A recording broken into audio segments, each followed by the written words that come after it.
This boy was just in the schoolyard practicing the newly taught boxing technique, but it made a top-tier martial artist watching in secret tremble with excitement, because with every punch he threw, the explosive sound of 9 thunderclaps could be heard. Even the academy's top genius, after hours of grueling training, could barely produce 3 thunderclaps, an entry-level standard. Yet, only half a day had passed since the technique was taught, and he had already mastered it to absolute perfection. It turns out he was chosen by the gods and had awakened the martial arts system. By simply having his avatar guide his training within his mindscape, he can master any martial art to perfection in a very short time. Defeating enemies also grants martial points. Spending these points enhances his vitality and physical aptitude. Now, let's find out how this guy became the martial god. 2 students were in the middle of a sparring match. One punch landed hard, and the student who took the hit complained that it hurt like hell. He laughed it off, noting that Su-hong's Vajra fist had clearly improved again. He wondered aloud if Su-hong had already stepped into the micro level. Su-hong stayed calm and replied that he had only broken through to the micro level 2 days ago. In this world, martial arts were divided into specific ranks: basic, proficient, micro level, mastered, and perfect. Reaching the micro level already put someone far ahead of most of their peers. The other student couldn't help but admire him, saying that when it came to the Vajra fist, no one else in their class could even compare. He then asked if Su-hong was done resting so they could continue practicing. But the pain from that single punch was still stinging, and he actually had no intention of taking another hit. Calling Su-hong a cultivation maniac, he waved him off and said he was heading home to eat. Before leaving the training hall, he politely said goodbye to Teacher Lee. Teacher Lee reminded him to straighten up his clothes before walking out. Then, the teacher turned to Su-hong and stopped him. He asked why Su-hong still hadn't paid the 30,000 registration fee for the martial arts department, reminding him that applications were closing next month. Su-hong hesitated for a moment before asking if he could be given a few more days. Teacher Lee sighed, saying he understood Su-hong's family situation. But rules were rules, and there was nothing he could do to change them. After everyone else had left, Su-hong stayed behind and continued to practice alone. No matter how many times he repeated his forms, one thought kept circling in his mind: the 30,000 registration fee. His memories drifted back to the past. When he was 3 years old, his parents had died during a disaster caused by ferocious beasts. Since then, he had lived with his uncle and aunt. After they discovered his talent for martial arts, they had done everything in their power to support his training. In an era where ferocious beasts roamed freely, becoming a martial artist was the best way to earn good money. He had trained hard to give them a better life, yet right now, it felt like he was only making things harder for them. Later, he returned to a quiet corner of the city, arriving at the cramped, worn-down apartment he called home. Inside, his aunt asked softly whether the rent was almost due and how much money they were still short. His uncle said the rent could wait and that little Hong's registration fee needed to be paid first. His aunt agreed, mentioning that with such talent, Su-hong was sure to succeed one day, and they couldn't afford to hold him back. Then she added casually that she would stop taking her medicine. It wasn't curing her anyway, and stopping would save them money. His uncle immediately objected, telling her he would just take on another job instead. He insisted she stay home, rest properly, and focus on her health, assuring her that everything else would work out. Hearing all of this from the shadows, Su-hong felt a tight ache in his chest, and a wave of sadness washed over him. He couldn't help but feel that this was a stupid, messed up world. It had twisted his life into something he barely recognized. Everywhere he looked, people were greedy. Even if someone simply wanted to register for something they were talented at, they still had to pay money for it. Money he had no talent for earning. If he had actually been good at making money, he probably wouldn't have had talent for martial arts at all. The more he thought about it, the crazier the world seemed. Pushing those dark thoughts aside, he opened the door and called out that he was back. His aunt, who treated him like her own son, immediately fussed over him, asking why he had practiced so late and telling him he must be exhausted. Su-hong tried to take over the chores, telling her he would handle them, but she waved him off. She insisted it was nothing and told him to go rest so he wouldn't be tired the next day. His uncle backed her up, telling him to listen and go to bed quickly. Su-hong returned to his room, but sleep refused to come. He lay there, wide awake, his thoughts running in circles. His uncle and aunt had already sacrificed so much for him. He couldn't keep letting that happen. This time, he would solve his own problem. For a martial artist to earn tens of thousands in just a few days, there was only one place that came to mind. The very next day, a loud announcement echoed through the streets. The crowd was welcomed to the Martial Apprentice Arena Challenge, a place where only victory or defeat mattered, regardless of life or death. It was the underground martial arena. The announcer's voice rose with excitement as she introduced the ring defender for the day, a fighter called Mr. Minotaur. The rules were simple. If he could win 4 matches in a row, he would walk away with 60,000 in prize money. If not, he would get nothing. The crowd was told to watch closely. The audience immediately erupted in whispers. No one recognized him. Some guessed he was a rookie, while others scoffed, saying a newcomer jumping straight into the arena challenge was basically courting death. Off to the side, the announcer leaned over and whispered to the kid to show some passion and heat up the atmosphere. The boy looked confused and asked how he was supposed to do that. The announcer sighed and told him to provoke the crowd or curse a little, muttering that this was exactly why rookies were such a headache. Realization dawned on the Minotaur. Letting out a roar, he shouted that below the level of a formal martial artist, he was invincible, challenging all weaklings to come and fight him. The crowd exploded at once. Some cursed him for being absurdly arrogant, while others laughed and praised his guts. The atmosphere instantly boiled over. Someone in the crowd sneered that this guy wouldn't even know how he died later. That only lit the fuse. Cheers erupted from every direction. Some people shouted their approval, others yelled for blood, and a few just screamed insults at the so-called Minotaur. With the atmosphere at its peak, the announcer declared that the match had officially begun. Behind the Minotaur mask, Su Hong stayed calm. He could clearly feel the heavy killing intent unique to the underground arena. Still, this was the fastest way to gather enough tuition money. As long as he could win a few rounds with his Vajra fist, it would be worth it. His first opponent stepped forward, calling him an arrogant brat and saying he would play with him a little. Su Hong barely paid attention, his eyes calmly sizing the man up. The opponent's momentum was strong, but his footing was unstable. From the look of it, winning wouldn't be difficult. Seeing him space out, the opponent cursed and charged straight in with a punch. Su Hong sidestepped it cleanly, then casually swung his other hand. The strike landed squarely on the man's jaw, sending him flying straight back to where he had come from. The announcer instantly lost her composure. She was already starting to love this masked fighter, even joking to herself that she might want to ask him out later. Laughing into the microphone, she shouted that Minotaur had taken his first win.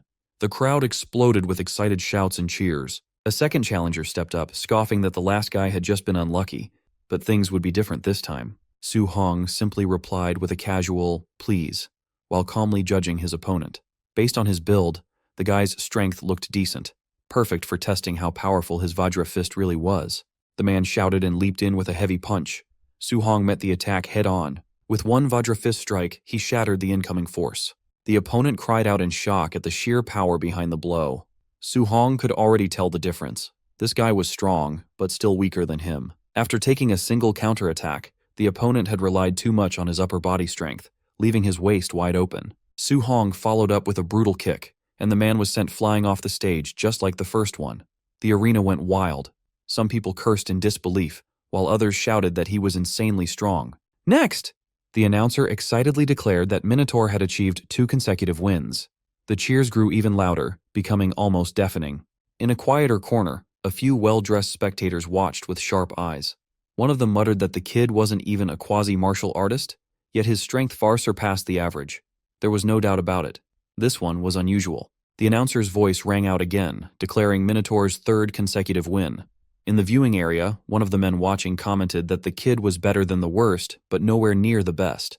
Someone like that, he noted, was perfect material for match fixing. From behind him, a masked young man spoke up, saying he would go handle it. The older man reminded him not to reveal the fact that he had already broken through to the martial artist level. After racking up so many wins, Su Hong felt increasingly confident. Ordinary martial apprentices were no longer much of a challenge to him. With his Vajra fist at the micro level, winning one more match would earn him the full 60,000 prize money. Just then, the crowd suddenly stirred. People started shouting that White Fox was actually stepping into the ring. The moment the masked fighter appeared, the arena erupted. Some exclaimed that White Fox was a quasi-martial artist. Others protested that a quasi-martial artist fighting a martial apprentice was basically cheating. Su Hong's heart sank slightly. A quasi-martial artist? This match was going to be troublesome. Still, backing down wasn't an option. He couldn't afford to lose now. White Fox stopped in front of him and studied him calmly before speaking. He told Su Hong not to be afraid, claiming he knew how to hold back his strength. The announcer's voice cut in again, declaring the final match of the arena challenge and shouting for the fight to begin. Both fighters exploded forward at full speed. Su Hong immediately sensed the gap in their levels. His cultivation was lower, so he had no choice but to go all out with his opening move. His punch blasted forward, sending visible shock waves rippling through the air. The collision shook the ring as both sides displayed frightening power. The instant their fists met, Su Hong's heart skipped a beat. He noticed something was wrong. His opponent wasn't a quasi-martial artist at all. He was a true martial artist who had deliberately suppressed his vitality. A surge of tension washed over Su Hong. He had never expected a monster like this to appear out of nowhere. White Fox took a sharp breath and launched another attack, unleashing the Thunder Rush Fist. One strike followed another in rapid succession, each blow heavier than the last. Under the relentless assault, Su Hong was forced back, pain spreading through his body. So this was the strength of a real martial artist. The crowd was stunned. Someone recognized the technique, shouting that it was the 3-echo Thunder Rush Fist. No one had expected to see such a move here, and the surprise alone was worth the ticket price. Others shook their heads, saying the Minotaur was finished. To them, the outcome was already obvious. Yet White Fox showed no intention of stopping, his attacks continuing one after another, pressing the advantage without mercy. After a while, White Fox clearly started getting bored. He told Minotaur that only defending was pointless, and urged him to fight back, saying he wanted to see what kind of strength he really had. For now, Minotaur could do nothing but block. Even through his defenses, the punches were tearing into him, pain spreading with every impact. If this kept up, he knew he would lose for sure. He needed a chance to counterattack, but White Fox's strikes were too fast and too relentless, leaving no openings at all. Then White Fox found an opening himself, a punch shot straight toward Minotaur's jaw. The impact sent him flying, and he crashed hard onto the ground. Lying there, his vision blurred as his consciousness began to fade. Before he could recover, White Fox stepped up and spoke calmly. He told Su Hong that he wouldn't get a single coin of the prize money from this match, but his teacher was willing to invite him in. If Minotaur agreed to fix matches for them in the future, they would pay him the equivalent of this match's prize money. Even with White Fox's foot pressing down on his face, Minotaur refused without hesitation. He said he would never do something so shameless. White Fox was briefly taken aback. He hadn't expected such a firm rejection. Regaining his composure, he warned him to think carefully, saying that refusing them came with a price he couldn't afford. Minotaur shot back, asking whether people who did things like this really deserved to call themselves martial artists. That was enough. White Fox said there was nothing left to discuss. As he turned to leave, he coldly added that since Minotaur wouldn't cooperate, he had no choice but to cripple him, ensuring he could only dream about being a martial artist in the future. As White Fox moved to strike his leg, those words echoed in Minotaur's mind, sharp and piercing. Become a martial artist. A surge of instinct kicked in. He twisted away at the last moment, narrowly avoiding the blow. He couldn't afford to be crippled. Forcing himself back up, Minotaur re-entered the fight. White Fox stared in surprise as Minotaur steadied himself, his eyes burning with determination. He couldn't fall here. Not here. Something snapped inside him and a second wind surged through his battered body. White Fox couldn't hide his shock. He had clearly landed a Thunder Rush Fist earlier, yet somehow this guy was still standing. Yet in his heart, Su Hong remained painfully clear-headed. He wanted to become a martial artist. He couldn't allow the sacrifices his uncle and aunt had made over all these years to be wasted. He wanted to give them a good life. But did that really mean he had to abandon everything a martial artist was supposed to stand for? The answer came almost instantly. No. That kind of future was something he would never accept. At that very moment, something strange happened. A status window suddenly appeared right in front of his eyes. Cold, emotionless words floated on the screen, asking what he was willing to sacrifice for his future and for his faith. Su Hong didn't hesitate. His eyes burned with fierce resolve as he answered, without the slightest doubt, that he was willing to give up everything. The system asked once more if he was truly willing to pay the price. Minotaur gave the same answer as before. Everything. The moment the word left his mouth, something deep inside him began to change. His shadow twisted and stretched, transforming into the outline of a terrifying monster. Su Hong was stunned. He didn't know where he was, and the shadow looming behind him belonged to a massive, unknown creature. Before he could ask anything, the massive presence spoke, granting him this chance. A strange aura wrapped around Su Hong, and a status window appeared, listing all his details. Su Hong stared in disbelief. It displayed every single one of his attributes. Acting on impulse, he tapped the mission section. A notification for a random mission. Way of the Arena popped up.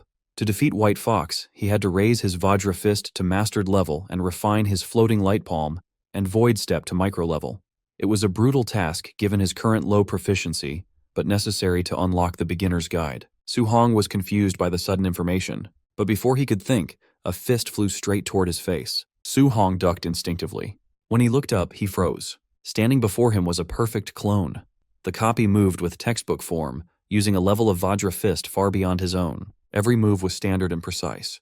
With such a flawless example right in front of him, he couldn't let the opportunity slip. As he exchanged blows with the clone, he realized this wasn't just a fight, it was a lesson. Midway through, he noticed his Vajra fist proficiency had jumped up. It went from 7% to 10% in moments. The improvement was shockingly fast.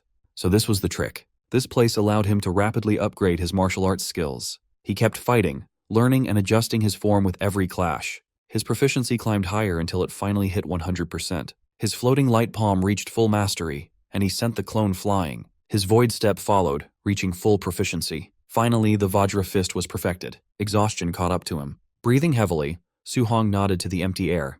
Thanks a lot. The system congratulated him on completing the mission. Su-hong accepted the rewards and immediately chose to return to reality. Instantly, he was back in the arena wearing the Minotaur mask, standing opposite White Fox. White Fox sneered and unleashed another round of thunderous fist. The blows were fierce, but Minotaur calmly noted they were too slow. He slipped past every strike with ease. Before White Fox could react, Su-hong's fist slammed into his face. The mask shattered and White Fox crashed to the ground. The crowd froze, staring in disbelief. Minotaur calmly asked for his prize money for winning the fourth match. The stunned announcer fumbled for words before finally declaring Minotaur the winner of the 60,000 grand prize. In the audience, the teacher frowned. A mere apprentice mastering the Vajra fist was impossible. Suspicious, he ordered his men to follow Minotaur and investigate his identity. Leaving the arena, Su-hong sensed he was being followed. He burst into motion, his speed exploding as he vanished from their sight. The pursuers stopped in confusion, unable to track him. Hidden safely, Su-hong mocked their clumsy attempt. An hour later, he returned home. His aunt and uncle were stunned by the large pile of money. His uncle asked if he robbed a bank. Su-hong explained he worked as a sparring partner, and the dojo master decided to sponsor his studies. The uncle asked if it was the stingy dojo, but Su-hong simply asked them to trust him. Seeing his serious expression, they smiled. His uncle agreed that little Hong would never lie, and they celebrated his bright future. That night, Su-hong climbed onto the roof. Under the moonlight, he reflected on his situation. The exam fees, rent, and medical expenses were settled.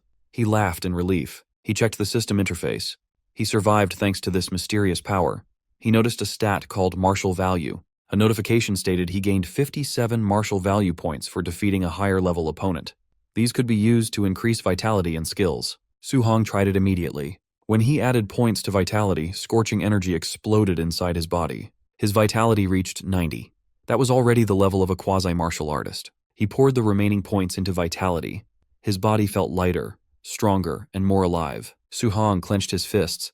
Even his wounds were healed, and he felt brimming with power. He felt an urge to test his new strength. He leaped across the rooftops toward the combat power tester at the school's drill ground. He arrived at Star City No. 1 High School shortly after. The place was quiet, with a lone Tier 1 combat power tester sitting there. Su-hong gathered his vitality but decided to hold back.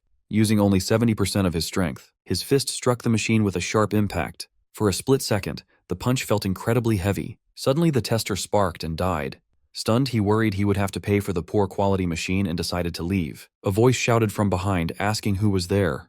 Su-hong bolted without explaining. A furious caretaker rushed over to the ruined machine, cursing the vandal. He assumed it was the usual troublemakers, Chun-shan and Li Duo, and swore to educate them when school started. The gymnasium at Star City No. 1 High School was packed.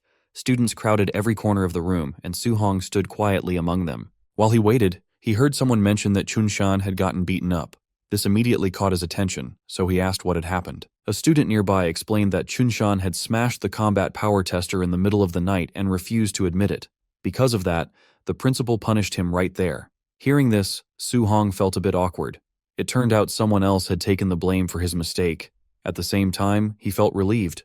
If he had been caught, he never could have afforded to pay for that machine. Before he could think about it further, the announcer's voice echoed through the hall, telling everyone to be quiet. He announced that a special guest, a Tier 3 martial artist named Chan Tian, was here to teach them a C-rank martial art called the Thunder Rush Fist. He told the students to pay close attention. The gym instantly erupted with noise. Some students shouted that this was their first time seeing a Tier 3 martial artist in person. Others talked about how C-rank martial arts usually cost a fortune to learn at outside dojos. But the moment Su-hong heard the name, his eyes lit up. Thunder Rush Fist. That was the same move White Fox had used in the underground arena. One punch created the impact of 3. Its power was undeniable. Outside of school, just the registration fee to learn something like this would be huge. There was no way he was going to miss this chance. Chantian didn't waste time with small talk. He told the students he would demonstrate the technique 10 times from start to finish. How much they learned would depend entirely on them. He stepped forward, got into his stance, and began. Shouting "Thunder Rush Fist," he threw a punch. The force was intense, and the sound of thunder rolled through the gym. As he demonstrated, he explained the levels. At the basic level, a punch makes 1 thunderclap. At the proficient level, it makes 3 sounds. At the micro level, it makes 5. At the mastered level, it creates 7 sounds, which was his current level. As he finished the move, 7 loud thunder sounds echoed out, making the air vibrate. After using so much energy, Chan Tian paused to catch his breath. He added that at the perfect realm, one could strike out 9 thunder sounds. However, he told them not to aim too high. If they could just grasp the basics today, that would be good enough. After a short break, Chan Tian announced the second demonstration and told everyone to try and follow along. The gym quickly filled with students shouting awkward battle cries as they tried to copy his movements. Hours passed by quickly. One by one, students began to collapse from exhaustion.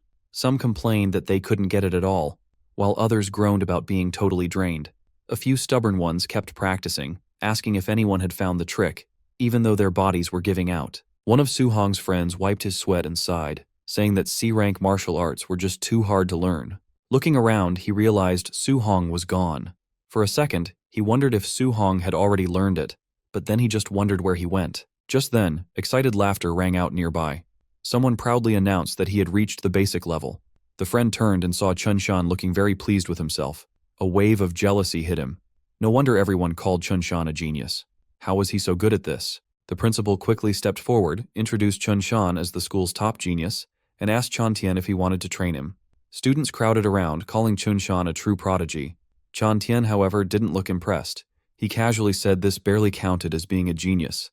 In other cities, this level was just average. Later, the group moved outside while continuing their conversation. Chan Tian complained to the principal that these students weren't impressive at all, making the trip feel like a waste of time. Deep down, he suspected the school focused more on students with money than talent. Still, to make himself feel better, he thought about how at least one student reached the basic level and he got paid well. He asked the principal if he really expected to find a top-tier genius here. The principal sighed, agreeing that the path of martial arts was cruel. Talent was too important. Hard work alone, without opportunity, just wasn't enough. Just as they were talking, a sudden noise echoed through the air. Both of them froze and immediately looked toward where the sound came from. 7 thunderous sounds. 7 sound thunder rush fist. Their expressions changed instantly. They couldn't believe it, asking how the school could have someone at that level. The principal was even more shocked. He said it was impossible. He had never heard of someone like that in his school. The principal then realized something else. He didn't even recognize that student. The kid hadn't paid any extra fees. Staring at his clothes, his heart skipped a beat. That uniform clearly belonged to a student. The shock hit him hard. If he had been strict about the rules, this student probably wouldn't have even been allowed in the lesson. Even Chan Tian was stunned.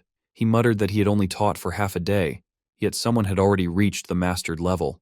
The principal's mind went blank. He asked if he heard wrong. 9 sounds? Was that really 9 sounds? Chan Tian couldn't speak. He stood there silently, feeling so emotional he almost wanted to cry. The principal wasn't doing much better. He never imagined someone without money could have such terrifying talent. Seeing Chan Tian frozen in place, the principal asked what was wrong. Chan Tian finally exhaled and said he understood now. Everything suddenly made sense. Without another word, he got into his stance and threw a thunder rush fist of his own. The air exploded. 8 thunderous sounds rang out. The principal nearly jumped. 8 sounds? Chan Tian had broken through? Chan Tian stared at his own fist, excitement showing on his face. He said that seeing that student's punch gave him the inspiration he had been missing for years. Without it, he might never have broken through in his lifetime. But then reality hit him. This was not the time to celebrate. Chan Tian urgently told the principal to hurry and find that student. The principal snapped out of it and actually started running. Unfortunately, by the time they reached the spot, the student was already gone. As for Su Hong, he had already achieved his goal. While walking away, he thought about how practicing a C-rank martial art was much more exhausting than the D-rank Vajra fist. His Thunder Rush fist had already reached the perfect realm. Now, the next step was figuring out how to earn more martial value points to become a true martial artist as soon as possible. He couldn't risk life-and-death fights in the underground arena every time. If he could gain points through normal sparring, that would be much better. Not long after, he arrived at his workplace, the Raging Thunder Dojo. Inside, students were training as usual. When they saw him, Someone asked why he came in today. Su Hong casually replied that he wasn't busy and just came by to practice. Just then, a loud thud echoed across the hall. A student was sent crashing to the floor. Standing over him, another guy sneered. He said that if someone dared to claim his teacher taught poorly, they should first admit they were just bad at learning instead of making excuses. Su Hong glanced over and asked what was happening. His friend explained that since Su Hong hadn't been around lately, he wouldn't know. That student's teacher was a new instructor who was very strong, but he looked down on ordinary people and taught in a very lazy way. On top of that, his disciple, a guy named Li Yen, was also extremely strong. Right as they were talking, another student was knocked down. Li Yen looked at him and sneered, saying he shouldn't dare to challenge him with such a weak level. Before things could get worse, Su Hong stepped in and grabbed Li Yen's wrist, telling him that was enough. Li Yen immediately glared at him, asking who he was and telling him to let go. He said if Su Hong had the guts, they could settle it properly in the arena one-on-one. Su Hong didn't back down and calmly agreed. At that moment, a voice interrupted, asking what the noise was about and announcing that class was starting. Li Yen pulled his hand back and sneered, telling Su Hong he was lucky this time. Watching him leave, Su Hong thought that this guy was way too arrogant. Soon after, the instructor spoke up. He announced that today was the last day he would teach the Raging Sea Spear technique. As usual, he would only demonstrate it once. As he took his stance, it was clear the instructor didn't believe anyone could learn it from just one demonstration. Still, Su Hong watched with intense focus. For him, once was enough. His eyes followed every movement as the spear swept through the air. When the demonstration ended, the instructor turned to leave, saying that how much they learned was up to them. Complaints immediately broke out. Some students called the one-time demonstration a scam. Others complained that those in the back row couldn't even see clearly. Su Hong, however, had already understood the essence of it. The spear moved like a dragon crashing into the sea, its power rolling forward like endless waves. Picking up a spear himself, he began to move, perfectly copying what he had just seen. For a moment, everyone fell silent. Then, the noise erupted. People stared in disbelief, shouting that Su Hong had actually learned it. Others muttered that this was the first time they'd seen such a prodigy, while some bitterly wondered if they were just too stupid to understand it. Drawn by the noise, Li Yen returned and asked who had supposedly learned the technique. He scoffed at the idea. Then he saw Su Hong. Watching Su Hong's spear flow smoothly, Li Yen's eyes narrowed. It really did look like he had understood it. He felt a spark of interest. Testing someone like this would be fun. Stepping forward, Li Yen called out to him, saying he would give him a few pointers on his spear technique. Li Yen grabbed his spear, twirled it, and pointed the tip at Su Hong, signaling him to come on. He repeated that he would teach him a lesson. Su Hong simply agreed. One of the students hurriedly tried to stop him. He warned that even though Li Yen was a bad person, he was actually very strong, so Su Hong shouldn't be impulsive. Su Hong just smiled and told him not to worry. He stepped forward with his spear and got into position. Facing Li Yen, he politely said he looked forward to his guidance. That sentence completely set Li Yen off. He snapped that Su Hong was being arrogant and declared that he would show him the Raging Sea Spear technique at the micro level. Su Hong remained calm. As he moved his spear, he quietly controlled his power, deliberately suppressing it. Proficient level. He didn't want to reveal everything. He only wanted the guy in front of him to see just how ridiculous he was acting. The moment Su Hong's spear moved, Li Yen froze. That flow, that momentum, it was unmistakable. Proficient level Raging Sea Spear technique.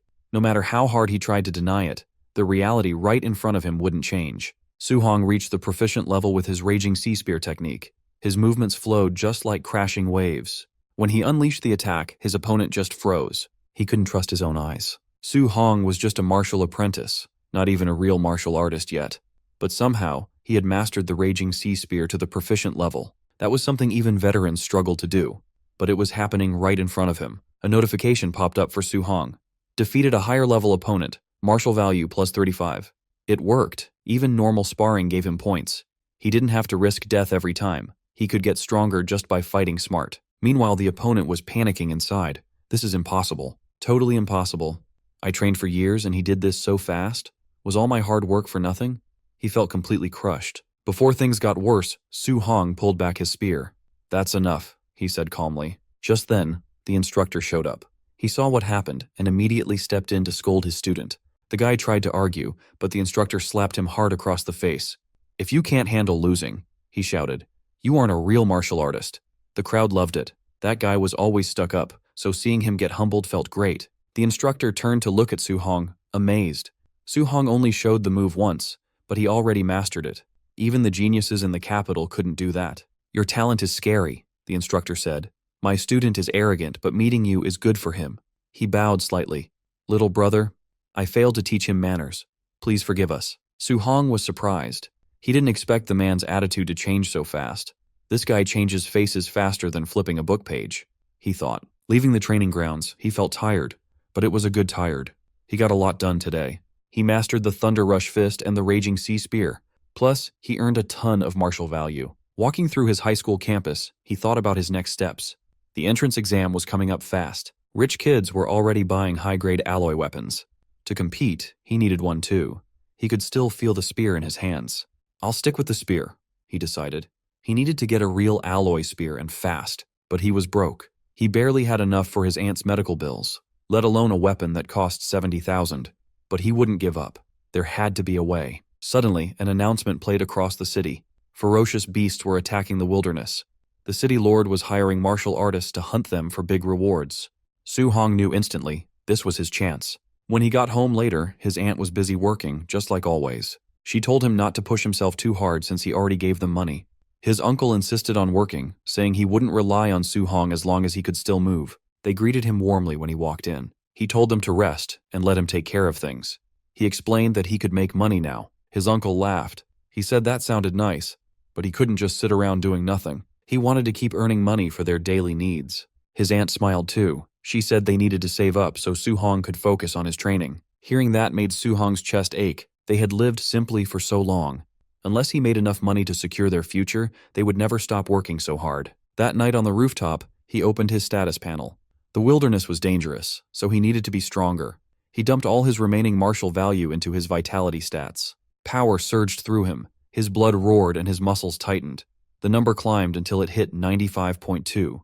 He felt like a beast ready to strike. He was now just one tiny step away from being a real martial artist. 2 days later, late at night, he lay on the gym floor, totally drained.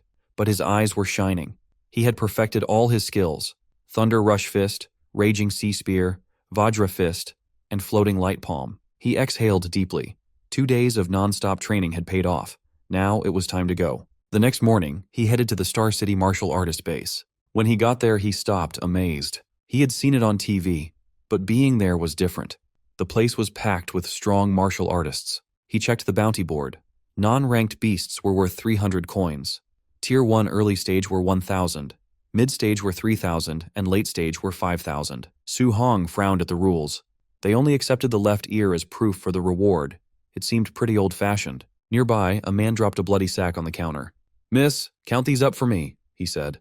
The bag was full of ears. Suddenly, there was a commotion at the door. "Move it!" someone shouted.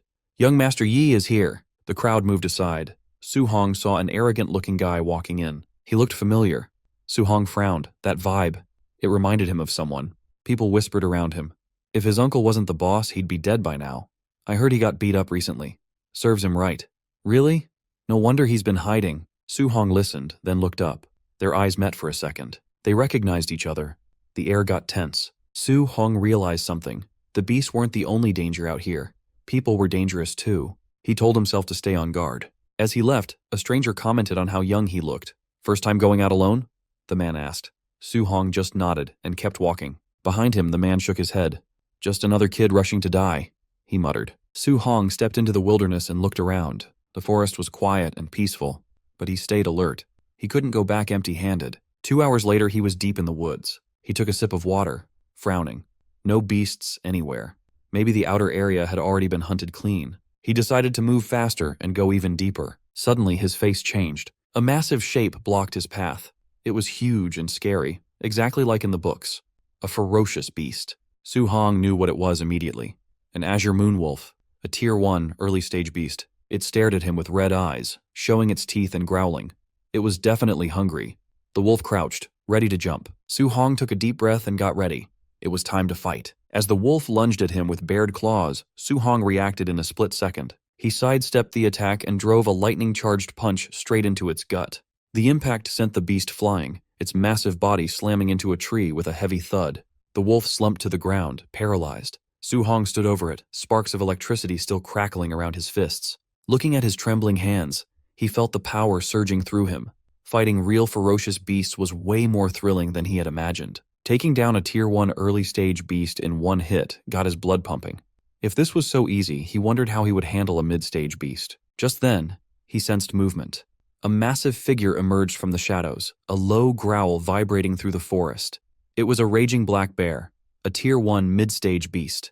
It charged immediately, thinking it had found an easy snack. But before it could strike, a blur of motion hit it head-on. A heavy, lightning-infused fist slammed into the bear, knocking it straight to the ground. Su Hong stood his ground, calm. He had dropped the beast with his own strength. Exhaling slowly, he realized how powerful he had become.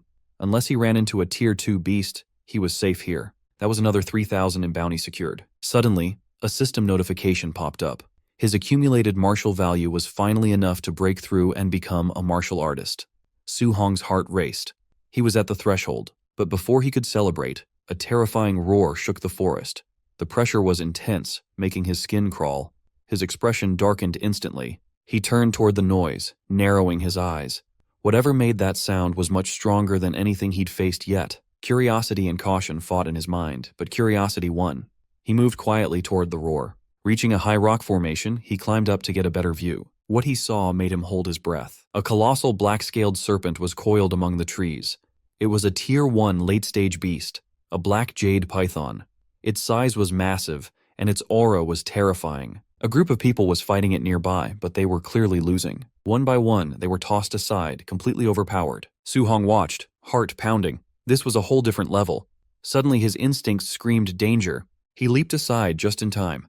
The beast's spiked tail slammed down exactly where he had been standing, cracking the ground. The creature wasn't satisfied. It was furious that its prey had dodged. Su Hong barely landed before he had to jump again, narrowly dodging a sweeping strike. Even so, the attack was so fast it grazed him, sending a jolt of pain through his body. He realized just how fast this thing really was. Regaining his balance, he noticed an injured fighter nearby, unable to move. Ignoring his own pain, Su Hong grabbed the fallen fighter's weapon. Muttering that he'd borrow it for a second, he turned back to the beast. The python reared up, jaws wide open, ready to strike again. Su Hong barely dodged, rolling away just in the nick of time. Scrambling to his feet, his mind raced. A Tier 1 late-stage beast usually took a whole team to defeat. Yet here he was, fighting one head-on. It was because his skills were now perfected.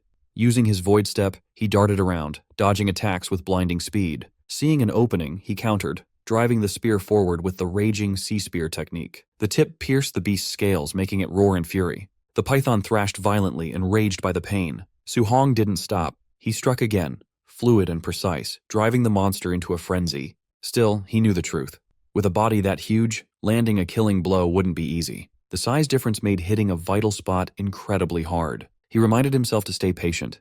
He had to weaken it first and wait for the right moment. Just then, the beast lashed out again, its massive body crashing toward him with overwhelming force. Su Hong unleashed a perfect thunderous fist.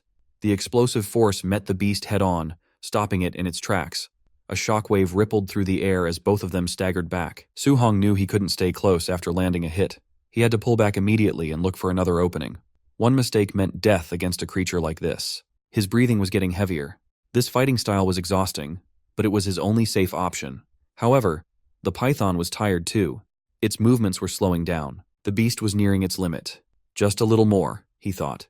If I keep this up, I can win. He steadied himself for the next round, eyes locked on the beast. Suddenly a cold chill ran down his spine. Something was wrong. Before he could react, a violent force slammed into him from the side. He flew through the air, crashing hard against the ground.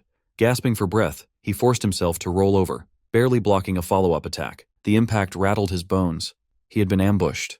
Struggling to his feet, he shouted, "Who's there?" Several figures stepped from the shadows. One laughed loudly, mocking him. "How's it feel to be caught off guard? Maybe you should just hand over the black jade python to us." Su Hong's eyes narrowed as he recognized the speaker. His heart sank.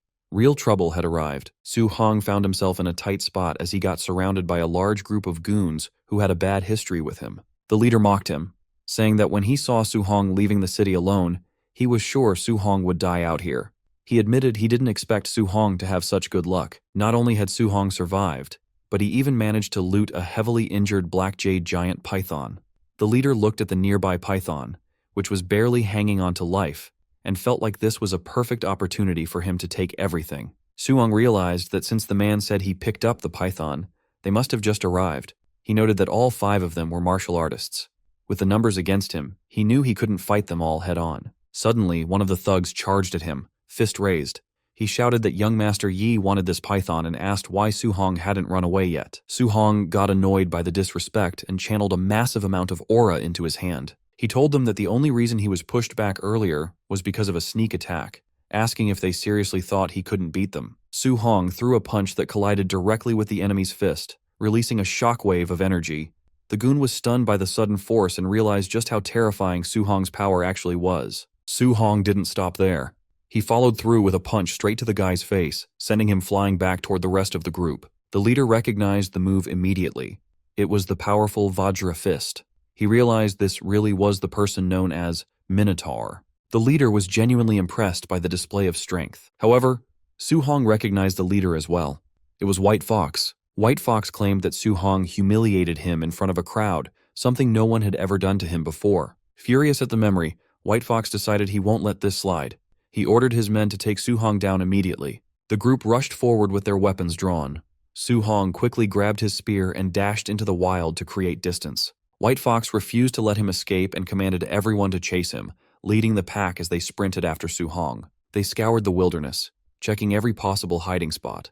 One goon complained that they couldn't find him, while another warned that the dense woods ahead were perfect for an ambush, telling everyone to stay alert. One of them remained cocky, though. He said that with so many people on their side, there was no reason to be afraid of just one guy. But in an instant, a figure flashed behind him at blinding speed. The goon spun around, and standing right there was Su Hong. Su Hong landed a crushing punch, sending the man flying through the air until he landed right in front of his leader. That guy was definitely knocked out cold. The leader was shocked, wondering how Su Hong could possibly move that fast. White Fox couldn't believe his eyes. After seeing that brutal attack, the rest of the group quickly formed a defensive circle, terrified of being next. One goon identified the move as the Nine Echoes Thunder Rush Fist, noting that even Tier 3 martial artists struggled to perfect it. White Fox got frustrated and yelled at them to shut up. Internally, he was panicking, thinking that mastering both the Vajra Fist and Thunder Rush Fist should be impossible. He was starting to feel true fear. His fear would have only grown if he knew that Su Hong was currently hiding in a tree above, watching their every move. To Su Hong, they looked like rats being hunted by a cat. He thought that if he hadn't wasted so much energy fighting the python earlier, he would have crushed them head-on. He threw his spear to create a distraction, planning to pick them off one by one. The spear slammed into the ground nearby, startling the whole group. While they were distracted by the spear, Su Hong dropped down, grabbed one of the goons, and attacked. After the instant strike, he vanished back into the shadows. The remaining goons were now completely terrified. They felt like even sticking together won't save them against someone this intense. They begged young Master Yi to leave, saying the kid was too strong, but the leader refused to listen. White Fox's ego wouldn't let him run. He wanted to prove his power, even though he was scared deep down. He declared that he had to kill Su Hong today. Meanwhile, Su Hong was darting around them at such high speeds that they could barely track him. Suddenly, while White Fox was still talking, Su Hong rushed past. Before the leader could react, another goon was grabbed and slammed into the ground. Just like before, Su Hong disappeared immediately after the attack. White Fox's panic turned into frustration. He couldn't understand how this kid became so much stronger in just a few days. It felt unreal. Then, a blur rushed right behind him. White Fox whipped around but saw nothing. He cursed, refusing to believe Su Hong could catch him off guard. But the moment he turned back around, Su Hong appeared right in front of him, ready to strike. White Fox reacted instantly, spinning around and shouting that he hadn't been beaten yet. He gathered magic aura into his hand and struck, shouting that this was the void-breaking finger. Su Hong dodged the attack with a smooth movement. The tree behind him took the hit instead. The force of White Fox's attack was immense, completely shattering the tree trunk. White Fox didn't let up. Seeing Su Hong dodge, he fired beam after beam, repeatedly shouting the name of his attack. No matter how many times he fired, Su Hong was too fast and avoided every shot. While dodging, Su Hong analyzed the power, thinking the skill must be at least B rank. He found it interesting and decided he might want to learn it later. White Fox, however, was losing his mind. His finger glowed with blue aura as he screamed that Su Hong had made a permanent enemy. He threatened that once he got back, he would wipe out Su Hong's entire family. The moment Su Hong heard the threat against his family, something snapped inside him. Threatening his family was completely unacceptable. Filled with rage, he stopped dodging and rushed straight toward White Fox. White Fox tried to intimidate him by bragging about his background, mentioning that his uncle was a supervisor at the martial artist base, and his father was a VIP. Before he could finish his sentence, Su Hong was already right in front of him, radiating a terrifying pressure. Su Hong stayed silent at first, letting his power speak for itself. As he charged a massive punch, he finally spoke, telling White Fox that he looked better when he was acting arrogant. He said this begging didn't suit him, but he was going to enjoy ending this. Su Hong punched White Fox squarely in the face, sending him launching backward. The power behind the blow was overwhelming. White Fox was sent flying deep into the forest, crashing through trees before hitting the ground hard. Dust and smoke filled the air from the impact. When the dust settled, Su Hong walked over with a furious expression, a red aura coating his body. He told White Fox that he should never have used his family as a threat. Lying on the ground, broken and bleeding, White Fox asked in disbelief why Su Hong was so strong. He insisted this was impossible since Su Hong wasn't even supposed to be a martial artist yet. Suddenly, the giant python behind him heard the noise and locked its eyes on White Fox. White Fox felt a chill run down his spine. He looked back just as the python swung its massive tail and struck with its jaws wide open. With White Fox taken out, the python turned its full attention to Su Hong. Su Hong realized that fighting the goons had taken too long, giving the giant python time to recover its stamina. Now, he had to fight the beast again. But this time, he was the one running low on energy. The group of martial artists was fuming after their humiliating defeat. One of them cursed, calling the kid who beat them way too weird. Another looked around, asking where young Master Yi was, hoping he had already finished the kid off. Just then, they spotted the same young man who had defeated them, and he was rushing straight toward them again. Thinking he was back for another round, they immediately braced for a fight. "The brat finally shows his face," one of them shouted, while another vowed not to spare him this time. However, Su Hong had no interest in fighting them. He kept running, calmly telling them to get out of his way. A moment later, they saw exactly why he was running. A massive, enraged giant python was hot on his heels. The sight left them all speechless with terror. The python lunged at Su Hong, but with his spear in hand, he deftly leaped aside, dodging the deadly strike. Unfortunately, one of the other martial artists wasn't as quick. The python snatched him up instead. A system notification popped up for Su Hong. Opponent martial artist indirectly taken down. +30, martial value. The python struck again, catching another man who failed to escape. A second notification appeared with the same message, granting Su Hong another 30 martial value. Su Hong was surprised, realizing he could gain points even when he wasn't the one dealing the final blow. The python immediately turned its attention back to Su Hong, lashing out with its powerful tail. He leaped over the attack, continuing to evade the beast's clever, full-body strikes. As he ran and dodged, Su Hong realized that with all the points he had accumulated, he finally had enough martial value to break through and become a true martial artist. Weaving through the trees, Su Hong easily outmaneuvered the increasingly frustrated python. As he ran, he scanned the area, thinking he just needed to find a safe place to initiate his breakthrough. Just then, he spotted something up ahead. A small cave. It was the perfect shelter he had been looking for, a place where he could be safe from the python and focus on his advancement. Perfect, he thought, and immediately made a dash for the cave's entrance. The python, still in hot pursuit, lunged one last time, but Su Hong dived into the safety of the cave just in the nick of time. The python tried to follow him in, but its massive body was too large for the opening, and it got stuck at the entrance. Trapped and enraged, all the python could do was roar in frustration. Inside, Su Hong calmly turned his attention to his system. He pulled up his status window. It showed his vitality at 96, spirit at 23, and physique as mortal body, 3%. All his skills, Raging Sea Spear Technique, Thunder Rush Fist, Vajra Fist, Floating Light Palm, and Void Step, were at the perfect level. Most importantly, his martial value was at a solid 504. Without wasting a second, he began pouring all his points into his stats, mentally urging the system to go faster. His goal was to gain as much power as possible in the shortest amount of time. He focused on his vitality, and as the points flowed in, he felt an intense heat spread through his body, as if magma were flowing through his veins. In a matter of moments, his vitality hit 100. Outside the cave, even the trapped python seemed to sense a terrifying change in the air. A new notification appeared. Breakthrough successful. Tier 1 martial artist. Su Hong felt a surge of power and thought to himself, "I've finally become a real martial artist." He clenched his fist, feeling a powerful aura envelop him. Looking at the struggling python, he declared, "Now, it's my turn." For the first time, the python felt genuine fear. It desperately tried to pull its body out of the cave entrance, wanting only to escape, but Su Hong gave it no such chance. He channeled his newfound strength into an incredibly powerful punch. Still wedged in the entrance, the python had no way to dodge the attack. The punch connected with tremendous force, sending the massive beast flying backward with a pained roar. The sheer power behind the blow was unbelievable, a stark contrast to the boy it had just been chasing.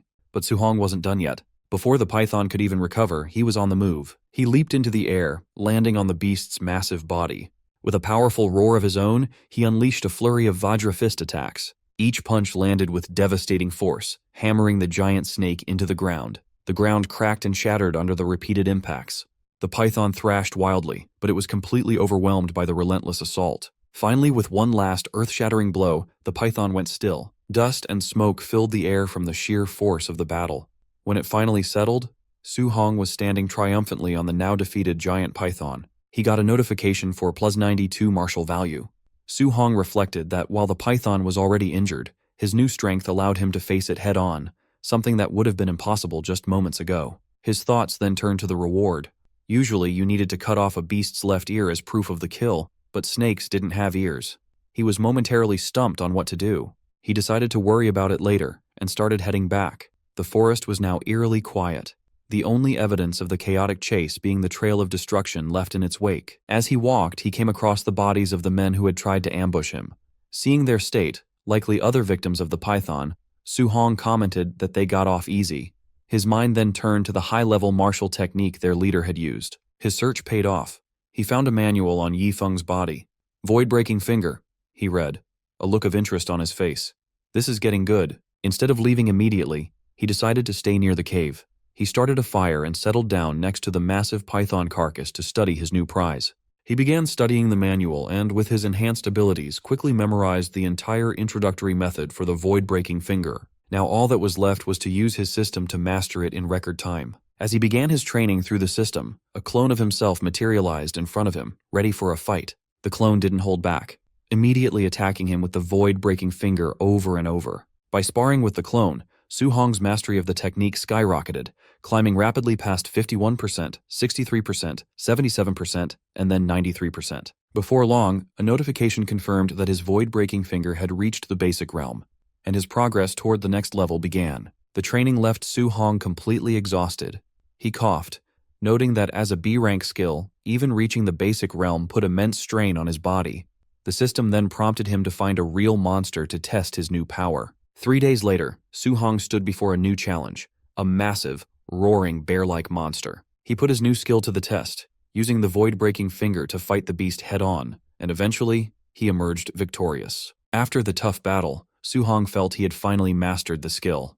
"This power is definitely worthy of a B-rank martial skill," he said with satisfaction. A system notification confirmed that void-breaking finger had reached the perfect level.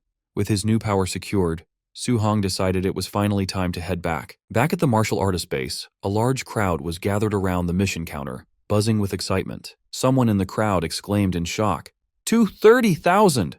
Another person remarked that the Thunder Squad must be incredibly skilled to have killed so many ferocious beasts.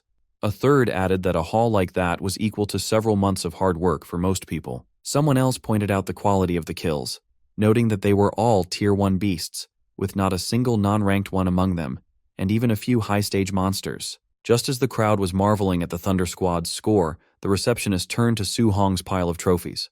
Her eyes went wide with shock as she announced his results. 72 Tier 1 initial stage beasts, 83 middle stage, 17 high stage, for a total reward of 406,000 blue star coins. Seeing the reaction, Su-hong started to regret his decision. He thought to himself that he might have overdone it. A haul this large was far too conspicuous. He could only hope it didn't attract unwanted trouble. The crowd erupted. The number was so staggering that people couldn't believe what they were hearing. As Su-hong made his way through the stunned crowd, a sudden commotion broke out at the base entrance. Shouts rang out, with people wondering how the base could possibly be under attack with so many high-level martial artists present. The commotion wasn't from an attack, but from the forceful arrival of an important figure. The crowd parted to reveal a man striding through with a group of guards. It was Yi Chi, the man in charge of the base and Yi Feng's uncle. With a grim expression, he ordered his men to blockade the entire base. "Don't let a single fly escape," he commanded. His guards immediately moved to carry out the order. Another supervisor hurried over, asking Yi Chi what was going on. Yi Chi's voice was cold as he replied, "My nephew, Yi Feng, and the 4 martial artists with him are all dead."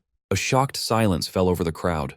People began to whisper in disbelief that young Master Yi Feng and his entire group were wiped out. However, not everyone was sad. One person muttered that it was a good kill, since Yi Feng had robbed nearly everyone at the base. Another added that if it weren't for his powerful uncle, someone would have dealt with him long ago. Ignoring the whispers, Yichi announced the real reason for the lockdown. A valuable B-rank martial skill was missing from Yi Feng's body.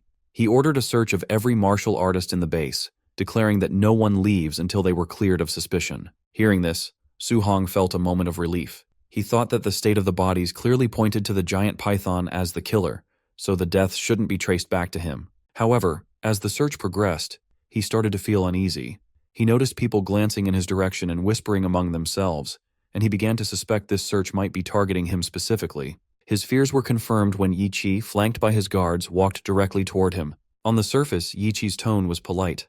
"I heard you killed over 400,000 worth of ferocious beasts all by yourself," he said, praising Su Hong's skills. But his calm words were betrayed by the menacing red aura flaring around him, making it clear that he was anything but pleased. It seemed he already suspected something. Su Hong kept a calm look on his face, but inside he knew the truth. He was much stronger now. Deep down, he even started to wonder if he could actually defeat this man if things really turned sour. The White Fox's father spoke up first. He said he heard that Su Hong took down ferocious beasts worth 400,000 credits all on his own, admitting that was pretty impressive for a student. However, the woman standing next to him wasn't buying it. She argued that Su Hong looked like a rank 1 early-stage fighter at best, so there was no way he could kill that many beasts. She accused him of stealing from young Master Ye's pack and immediately ordered her men to search him. As soon as the order left her mouth, 2 large men with flames burning in their hands started walking towards Su Hong. One of them gave him a sharp warning: "Do not resist, or this would get ugly." But in the blink of an eye, the situation flipped. One of the men suddenly found a spear tip pointed right at his face. The guard froze and asked what Su Hong thought he was doing. Su Hong calmly said it was nothing, keeping the spear steady. The man was completely shocked because he didn't even see Su Hong draw the weapon. It was just too fast. Su Hong then announced that he was a student of Star City High No. 1. He looked at them and asked if they really wanted to force a search on a student from that school. Hearing the school's name, the White Fox's father hesitated. He knew the principal of High School No. 1 was famous for being extremely protective of his students. That was not a person he wanted to offend over a small issue. Ye Chi still thought the whole thing smelled fishy. If this kid really hunted all those beasts, he was a genius. But if they were wrong and they offended a genius student, it wouldn't be worth the trouble. He signaled his men to stop and stepped forward himself. He explained that his nephew was attacked and a secret family technique was stolen, so he had no choice but to find the culprit. He added that he hoped Su Hong would cooperate. Su Hong simply replied that he just hoped they weren't accusing the wrong person. Ye Chi then offered 10,000 credits as payment for the trouble of searching him and asked if that sounded fair. Su Hong countered immediately, asking for 30,000. In his head, he knew Yi Feng was technically killed by the giant python. As long as they didn't find the stolen technique on him, they couldn't prove anything. Ye Che agreed to the price. Su Hong opened his arms and let them search him. While the men checked his pockets, the woman dug through his bag. Su Hong told them to look closely because he didn't want any false rumors following him later. When they finished, the men reported that they found absolutely nothing. Ye Che nodded, told them to pay Su Hong the 30,000 credits, and let him leave. Walking away, Su Hong thought to himself that it was a good thing he cleaned up the scene properly. If he hadn't, he would have been in serious trouble today. Ye Che turned to the crowd and yelled for the search to continue, stating that no one left until the thief was found. Meanwhile, Su Hong planned his next move. He wanted to shower and change, then head straight to the Martial Artist Association to sign up for the assessment. He needed to get a proper guidance technique as soon as possible. A little later, Su Hong was resting at the underground hotel in the martial artist base. He opened his system interface and checked his points. He was surprised to see he had 534 martial points. He realized he was so busy training the world-shattering finger and hunting beasts that he forgot to spend them. His stats looked good. Vitality was over 103, spirit was at 23, and his physique, the mortal frame, was at 6%. All his skills, void-shattering finger, raging sea spear technique, and void step, were perfected. Looking at the numbers, Su Hong noted that rank 1 early stage needed 100 vitality, but mid-stage needed 200. He did the math and realized that even if he used all his points on vitality, he would still be short about 40 points for mid-stage. He decided to look at spirit and mortal frame instead, to see what upgrading those would do. His spirit was at 23 and mortal frame was at 6%. Since he had points to spare, he decided to test it out. He upgraded his spirit, watching it go up by 0.1 at a time. After spending some points, he admitted he didn't really feel any different. Next, he tried increasing his mortal frame by 0.1 at a time. This time, the result was instant. He felt a clear boost in physical strength immediately, so he decided to keep adding points there. Watching his martial points drop quickly, he decided to stop upgrading the mortal frame for now. He switched gears and dumped 200 martial points into his vitality instead. After the changes, his mortal frame was sitting at 36.1%. He decided to put whatever points were left into his spirit. The moment he finished, a massive wave of red energy exploded around him. He felt an endless amount of power rising up from inside his body. After a few moments, the energy faded and his body slowly returned to its normal state. He let out a long breath, relieved to be back to normal size. He thought it would have been really awkward to explain to people why he suddenly turned into a giant muscle man. An hour later, Su Hong arrived at the Star City Martial Artist Association, a huge building surrounded by skyscrapers. He walked up to the front desk and told the receptionist he was there for the assessment. The woman nodded and said a staff member would guide him to the testing area soon. As he followed a staff member down the hall, she commented on how young he looked and asked if it was his first time. She explained the rules. To pass as a rank 1 martial artist, he needed at least 100 vitality and a combat power over 1,000. She wished him luck, and Su Hong thanked her politely. Nearby, people in the waiting area started whispering. One guy pointed out that the kid came alone, without a master or teacher. Another guessed that since he was so young, he was probably just here to see what the test was like, not to actually pass. Suddenly the room got loud as a commotion broke out near the testing machines. A machine announced that a guy named Panjia had 102 vitality, but his combat power was only 992. That meant he failed. Panjia cursed loudly, frustrated that he missed the mark by such a tiny amount. Su Hong and the staff member walked into the testing zone. Just then, another announcement came through. Li Ming had a vitality of 105 and had passed. The system told him to move on to the combat power test. Li Ming stepped up to the punching machine, wound up, and threw a heavy punch. The screen flashed the number 1763. He passed easily. Someone in the crowd gasped, noting that 1763 was almost the power level of a rank 1 mid-stage fighter. Another person asked if this was the disciple of Zhang Ming from the Raging Thunder Dojo.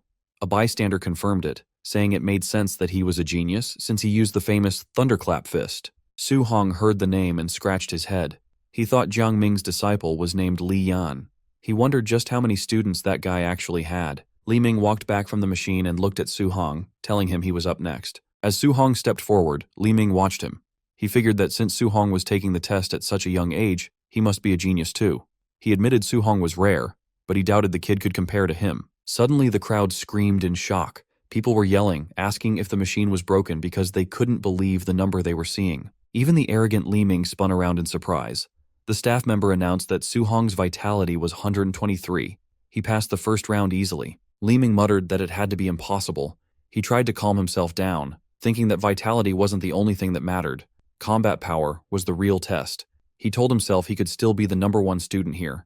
The officer called for the combat power test to start, and Su Hong was guided over to the punching machine. Standing in front of the target, Su Hong thought about his stats. He was already a martial artist and had upgraded his physique, so his raw strength was way higher than before. He considered using just 40% of his power, thinking that should be enough to pass. But then he worried. If he held back too much and failed the 1,000-point requirement, he would look stupid. To be safe, he decided to use 50%. He threw the punch with terrifying speed and force. Even at half strength, the power was too much. The punching machine was blasted straight off its mount, flew into the wall, and smashed into pieces. The destruction was total, and the room went silent. Everyone was staring with their mouths open. Li Ming looked terrified, realizing Su Hong just destroyed the tester with one hit. The silence broke into loud shouting as Li Ming realized the scariest part. Su Hong didn't even use a martial arts technique. That was just raw power. Someone in the crowd pointed out that a rank 1 high-stage fighter usually had around 3,000 combat power. This result was completely off the charts. Another person grabbed a teacher's arm and yelled that it was that kid again, calling him an absolute monster. The teacher nodded, saying that explained everything. Meanwhile, in a high-up office, a woman was sitting at her desk. This was Wu Lingxian, the president of the Star City Martial Arts Association. She was venting about the neighboring Yang City branch, complaining that they wouldn't stop bragging about their new genius. She worried that if Star City didn't find some talent soon, she might actually lose her job. Suddenly, a man burst into her office, screaming that a monster had appeared in the assessment hall. Wu Lingxian glared at him for yelling, clearly startled.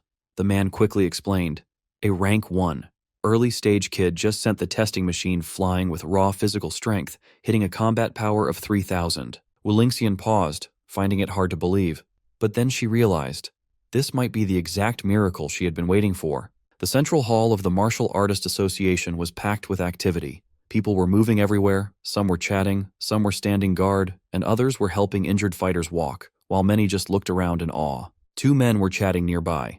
One told Brother Su-hong that he'd take him to the second floor to register his martial artist identity first, and after that, they could go collect his allowance. Su-hong politely thanked him for the help. Suddenly, someone interrupted, stating that Su-hong was done with the basics and that she would handle him personally. The guide was shocked, realizing it was the president herself. He couldn't believe she would come down to handle this in person. To her, this matter was crucial, and she didn't want any mistakes. She turned her gaze to the young man and confirmed that he must be Su-hong. She introduced herself as Wu Lingxian, the president of the Star City branch of the Martial Dao Association, and simply told him to follow her. Su-hong agreed, addressing her as president. Internally, he was surprised. He recalled rumors that the president was a powerful Tier 8 Rank 5 martial artist, but she looked different from what he had imagined. Moments later, inside the president's private office, the two of them sat down to have a serious talk. Wu Lingxian noted that Su-hong was a student at Star City No. 1 High School. She mentioned that the principal, Li Changshan, had complained to her earlier. He was upset that the school had only produced 2 ordinary Tier 1 martial artists this year, completely missing a hidden genius like Su-hong. Su-hong felt a bit nervous. He asked why she had brought him to her office, explaining that he had only come here to register, get his allowance, and pick up a basic guidance technique. Wu Lingxian waved her hand, telling him to relax. She explained that her subordinates were already processing his ID and money. As for the guidance technique, she intended to teach him personally. She stood up and asked him directly, how much did he actually understand about guidance techniques? Su-hong thought for a moment. He recited the textbook definition. The heaven and earth spiritual key had attributes, and a guidance technique was a method to absorb that energy to strengthen the body. He added that different attributes required specific techniques to absorb them. The president extended her hand, conjuring a small flame. She explained that the textbook wasn't wrong, but guidance techniques were more than just simple cultivation methods. She revealed that her heavenly flame guidance technique absorbed fire attribute energy. While it strengthened her body, it also infused her attacks with deadly firepower. She added that mastering external attacks could increase range. However, she noted that for a Tier 1 martial artist, just carrying a trace of the element was impressive. Wrapping an entire fist in it was nearly impossible for beginners. Su-hong was surprised that these techniques could be used for attacking. He admitted he thought they were only for absorbing energy to level up, as the textbooks had never mentioned combat applications. The president continued her lesson. The spiritual key had 7 attributes: metal, wood, water, fire, earth, thunder, and wind. While each had pros and cons, in terms of pure destruction, thunder was first, metal was second, and fire was third. However, you couldn't just pick any element. It depended on your natural compatibility. Su-hong nodded, realizing now that a martial artist was limited by their own body's affinity. The president agreed and pulled out a crystal ball to test his compatibility. She explained that the more it glowed, the higher the affinity. Ordinary martial artists usually only had around 20 to 30%. She mentioned that her own affinity was around 80%, which was considered elite. However, she believed a genius like Su-hong would definitely exceed 90%. As the flame vanished, Su-hong took the crystal ball. He thought about how President Wu had become a Tier 5 master so young. She was a true genius. If she was only at 80%, reaching 90% himself would be absolutely incredible. Suddenly, the crystal ball began to shine, growing brighter and brighter until it was blinding. The president gasped, exclaiming that it was full. She hadn't been expecting this at all. She announced that Su-hong's fire attribute compatibility was a perfect 100%. She stared at him intensely and asked if he understood what that meant. She stepped closer, full of praise. Su-hong admitted he doesn't know the significance. The president explained that this meant he could absorb 100% of the fire attribute energy without wasting a single drop. She explained that with her 80% compatibility, she lost 20% of the energy during absorption. Yet, even with that loss, she had become a Tier 5 martial artist and the president of the association. She pointed right at his face, declaring that his future would definitely surpass hers.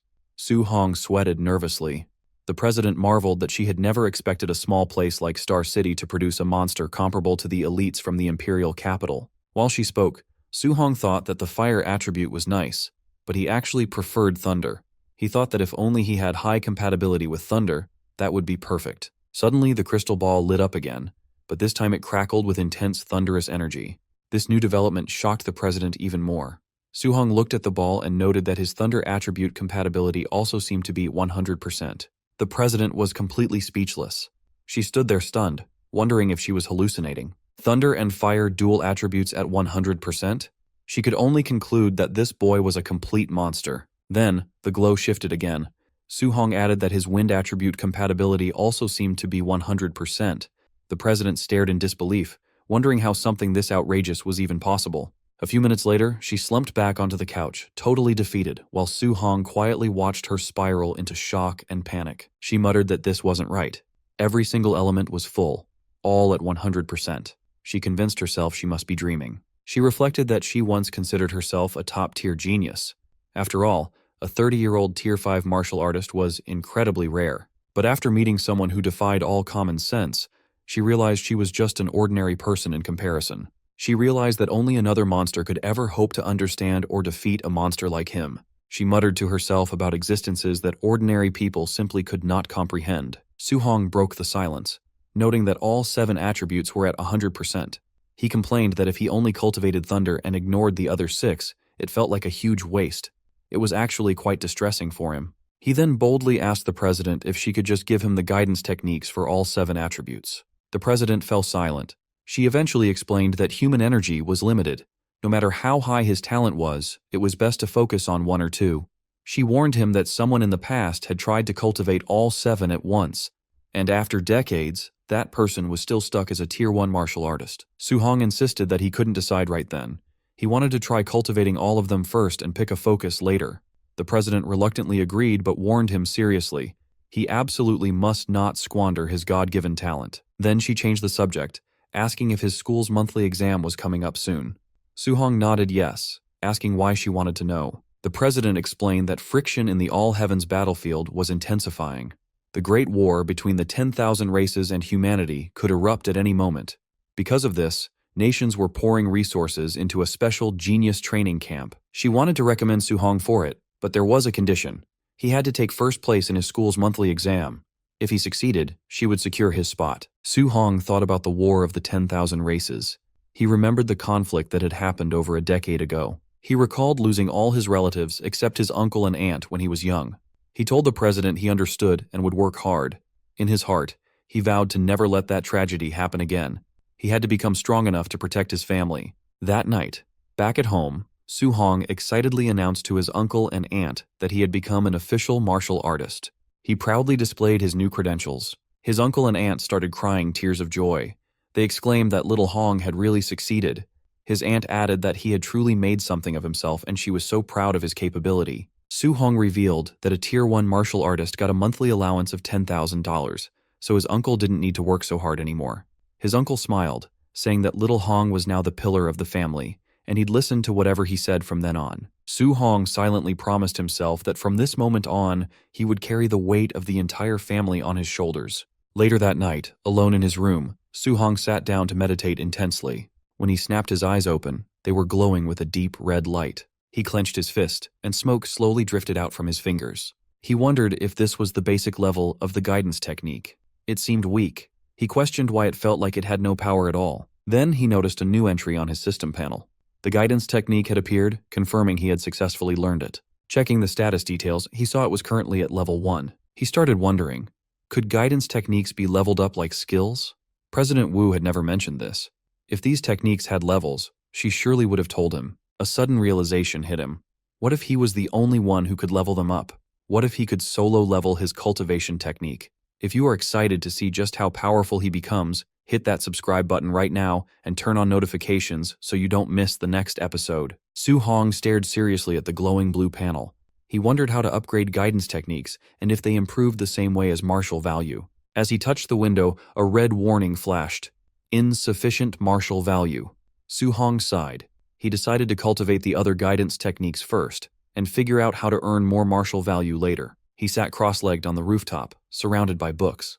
Flames of spiritual energy burst around him, lighting up the area. Hours later, Suhong's inner view showed 7 glowing points of spiritual qi. Each point represented a different technique, like thunder, water marsh, thick earth, and spirit wind. The 7 different attributes pushed against each other. Su Hong gritted his teeth, sweating. He understood why President Wu said a genius cultivating 7 techniques stayed Tier 1 for decades. He continued to channel the power, trying to control the energy as flames rose around him. He noticed that while all 7 types of qi existed in his body, he could only use one at a time.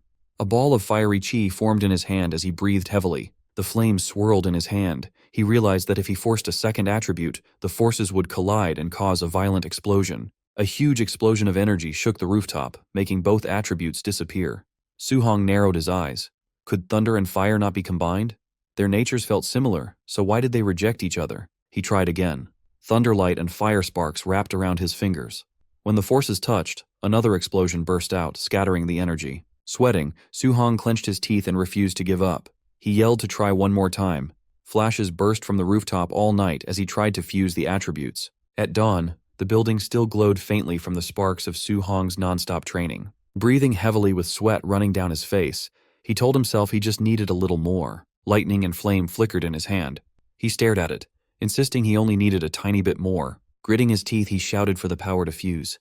Lightning and fire wrapped around his arms as he forced the energies together. A bright flame exploded in his palm.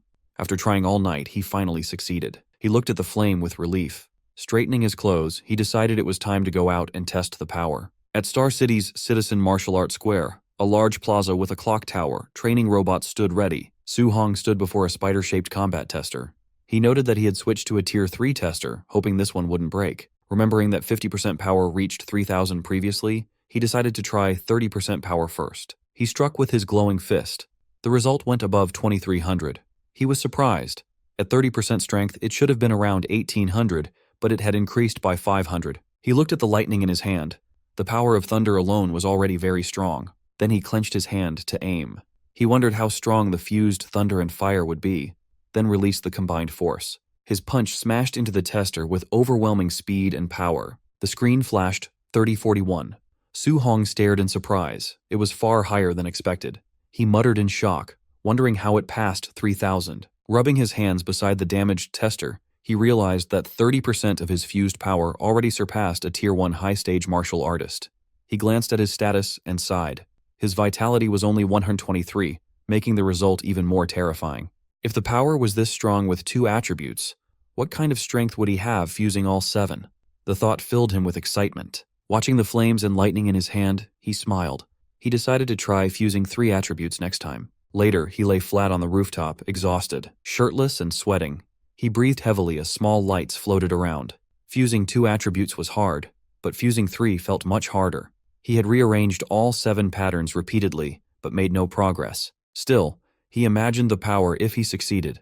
He checked the system, wondering if leveling up his techniques would help. The screen listed his level 1 techniques like thunder, flame, and water. He remembered the monthly exam was tomorrow, and he needed to earn martial value. The next day, students gathered at Star City No. 1 High School. The principal walked onto the stage. The principal announced this exam was different.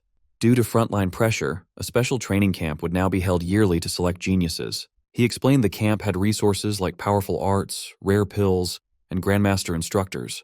The top 3 students in the exam would join the Star City training camp. The students became excited, shouting about the genius training camp. Others were shocked that a Tier 7 grandmaster might teach, since their principal was only Tier 3. Su Hong stared ahead tiredly. President Wu had said if he got first place, she would give him a spot. But didn't the top 3 all receive spots anyway? A friend told Su Hong that Chen Shan and Li Tu were now Tier 1 martial artists, and others had learned Thunder Rush Fist. Su Hong looked confused. He had only missed 10 days, yet they had already broken through. He explained that the principal asked instructor Chen Tian to give private lessons. Now Chen Shan and Li Tu's vitality exceeded 100, and their Thunder Rush Fist could echo 3 times. Suddenly, Chen Shan and Li Tu walked forward. One said he wanted everyone to know who the real genius was. The other replied that he hoped he would stay confident after being beaten down. As the principal left the stage, instructor Chen Tian asked if he found the genius who used the 9 Echoes Thunder Rush Fist. Principal Li said he searched everywhere but didn't think the person was from his school. While talking, they heard noise behind them and turned. A man in a black suit approached with 2 others. It was Jiang Ming, Su Hong's spear teacher, with Li Ming and Li Yan. Jiang Ming joked, asking Principal Li why he looked so sad. The principal asked why Jiang Ming was there. Jiang Ming smiled, saying the students looked weak. He brought 2 disciples and suggested letting the first-place student spar with them after the exam. Principal Li's expression tightened. Jiang Ming had come to embarrass him. If he refused, it would admit his school had no talent. Jiang Ming said the students looked weak, so he would understand a refusal. Instructor Chen Tian snapped back, asking if Jiang Ming was looking for trouble. Nearby, Jiang Ming's student Li Yan pointed at the crowd. He told his teacher there was bad news. Su Hong was here. Jiang Ming was confused and asked which Su. Turning toward the students, he recognized Su Hong standing at the back. Jiang Ming shouted in surprise, realizing it was that same little monster. Su Hong looked at them calmly with a faint smile. Jiang Ming stared in shock, sweating. He realized the kid they talked about was actually from No. 1 high school. He looked at his disciples, troubled. If Li Yan and Li Ming fought Su Hong, they would lose. He needed to avoid the match to save face. He quickly smiled, telling Principal Li not to be angry. He said he was joking, and there would be no competition, calling his own disciples trash compared to the students. Li Yan and Li Ming immediately conceded. Principal Li and Instructor Chen were furious, thinking these men were mocking them sarcastically. Soon at the arena, a loud announcement called for match number 666, Su Hong, to begin. From the stands, Su Hong's friend watched anxiously. He noted Su Hong's opponent was a quasi-martial artist, which was unlucky. He shouted to Su Hong not to push himself or get injured so early. The opponent, Chen Ping, stepped forward. He asked if Su Hong planned to walk down or be beaten down. He clenched his fist to charge confidently. But before he could react, Su Hong moved. He disappeared and instantly appeared in front of Chen Ping. With one clean strike, he sent Chen Ping flying. The impact flipped Chen Ping upside down, and he crashed hard onto the ground. Everyone stared in shock. One student asked when Su Hong became so fierce, while others were stunned silent. Su Hong stood calmly in the smoke. Everyone realized he had defeated a quasi-martial artist in a single move. Su Hong stood calmly over his defeated opponent. The crowd shouted in disbelief, wondering how he became so strong, with some suspecting he was already a Tier 1 martial artist. They announced the final match would happen next. In the stands, Instructor Chen stared at Su Hong, confused about where this student came from and why he missed private tutoring. Principal Li blamed himself for failing to notice him earlier. Principal Li felt he had wasted a talent by not training Su Hong sooner. Instructor Chen mentioned Su Hong looked familiar but couldn't remember where he had seen him. They turned their attention to the semi-final match between Chen Shan and Li Tu, noting the winner would be decided soon. Watching the fight, they saw the two were evenly matched, making the winner hard to predict. On stage, Li Tu warned Chen Shan that since they both used the 3 Echoes Thunder Rush Fist, Chen needed his strongest move to win. Li Tu then attacked with full force. Li Tu charged, slamming his fist down explosively. Chen Shan shouted as he blocked, the impact blasting wind across the floor. Chen Shan's fist burst with flames. He yelled at Li Tu to watch closely, declaring himself the school's true No. 1. The students shouted in shock that Chen Shan had mastered attribute externalization. They recognized the powerful fire attribute, second only to thunder. Li Tu stepped forward with a smirk, energy flowing like water around his arm. He scoffed that attribute externalization was nothing special. The students gasped again, seeing Li Tu also had externalized attributes. His was metal, even stronger than fire in combat. Metallic chains swirled around Li Tu's fists as he dashed ahead to attack. His punches echoed 5 times. Chen Shan was shocked to see Li Tu unleash the 5 Echoes Thunder Rush Fist. A violent impact followed. Li Tu's strike blasted his opponent backward, sending shockwaves across the arena. Principal Li and Instructor Chen were stunned. Li noted Li Tu had hidden his strength, while Chen marveled that Li Tu mastered attribute externalization and the micro-level Thunder Rush Fist in just 10 days. Principal Li said the final was pointless. Su Hong couldn't beat Li Tu's metal attribute. Chen sighed, saying Su Hong might have had a chance if he knew a guidance technique. Jiang Ming confidently bet 50,000 on Su Hong. Shocked, Li called him crazy for betting on someone without a guidance technique. Chen laughed, happy to take the easy money. The final battle began. Li Tu against Su Hong. Students cheered, some for Su Hong, others urging Li Tu to win. The fighters stepped onto the stage. Li Tu told Su Hong he was lucky to reach the finals without facing him or Chen Shan earlier. Su Hong remained calm. After hunting beasts, these students seemed weak, but Li Tu finally looked like a worthy opponent. Li Tu grinned, calling Su Hong the second strongest. Su Hong simply asked who the first was. Li Tu stomped the ground, declaring that he was naturally No. 1. He attacked, claiming one move would show the huge gap between them. Students panicked, seeing Li Tu use the 5 Echoes Thunder Rush Fist immediately. They feared it was already over for Su Hong. But Su Hong's eyes glowed with golden light as power built up inside him. Flames burst from his fist as he charged, wanting to test the limits of his physical body. The crowd screamed that Su Hong was crazy for meeting the attack head-on instead of dodging. Their fists smashed together explosively, shaking the ground. They clashed repeatedly, sending energy bursts through the air. Su Hong met the thunderous attack directly. Li Tu was shocked that Su Hong stopped his 5 Echoes fist instantly with just 5 punches. They fought on, fists colliding in a storm of blows amidst whipping energy chains. Li Tu gritted his teeth. Every punch from Su Hong felt overwhelmingly heavy, like fighting a monster. In the stands, a teacher exclaimed that Su Hong was evenly matching Li Tu without using any martial skills. His friend shouted that his strength was terrifying. The officials were stunned. Chen guessed Su Hong had a special physique. Principal Li laughed, proud the school produced such a genius. However, Chen noted that despite Su Hong's strength, Li Tu's condensed attribute still gave him the edge. The clash sent both sliding back. Su Hong steadied his flaming fist, while Li Tu was forced back several meters. Angry, Li Tu shouted that he would win. Blue lightning surged around his arms as he powered up. He lunged, fists wrapped in energy chains, demanding Su Hong accept defeat. Su Hong realized Li Tu was no longer holding back and was attacking at full power. Since Li Tu went all out, Su Hong decided to show some respect. Flames burst from his fist as he sprinted to meet the attack. Lightning burst across the arena.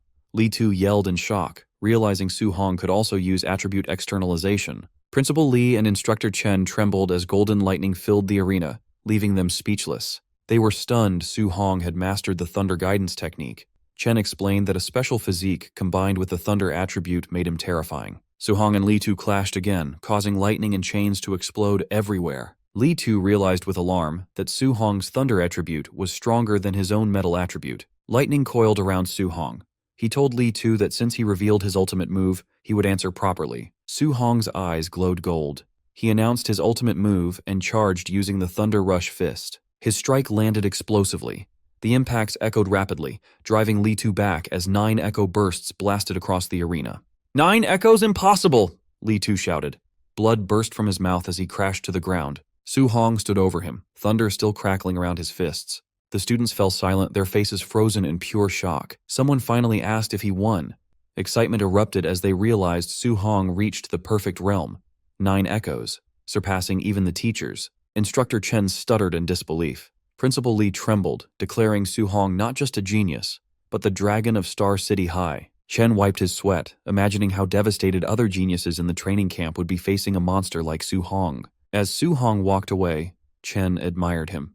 He said a golden carp transforms into a dragon when it meets the wind. Star City was too small for him. Principal Li agreed. He predicted Su Hong would rise like a dragon, shining brightest in the imperial capital and the battlefield of 10,000 races. Su Hong arrived back at his cramped apartment building just as the sun was going down. Inside, the mood was warm as Su Hong's uncle served a simple dinner. Su Hong said he was home, and his uncle immediately asked how the exam went that day. Smiling, Su Hong told them he had taken first place in the monthly exam.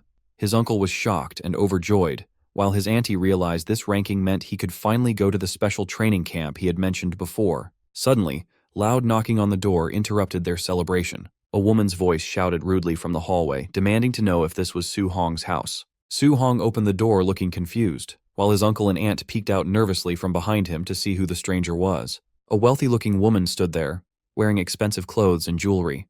She introduced herself as the mother of a student named Lin Nian.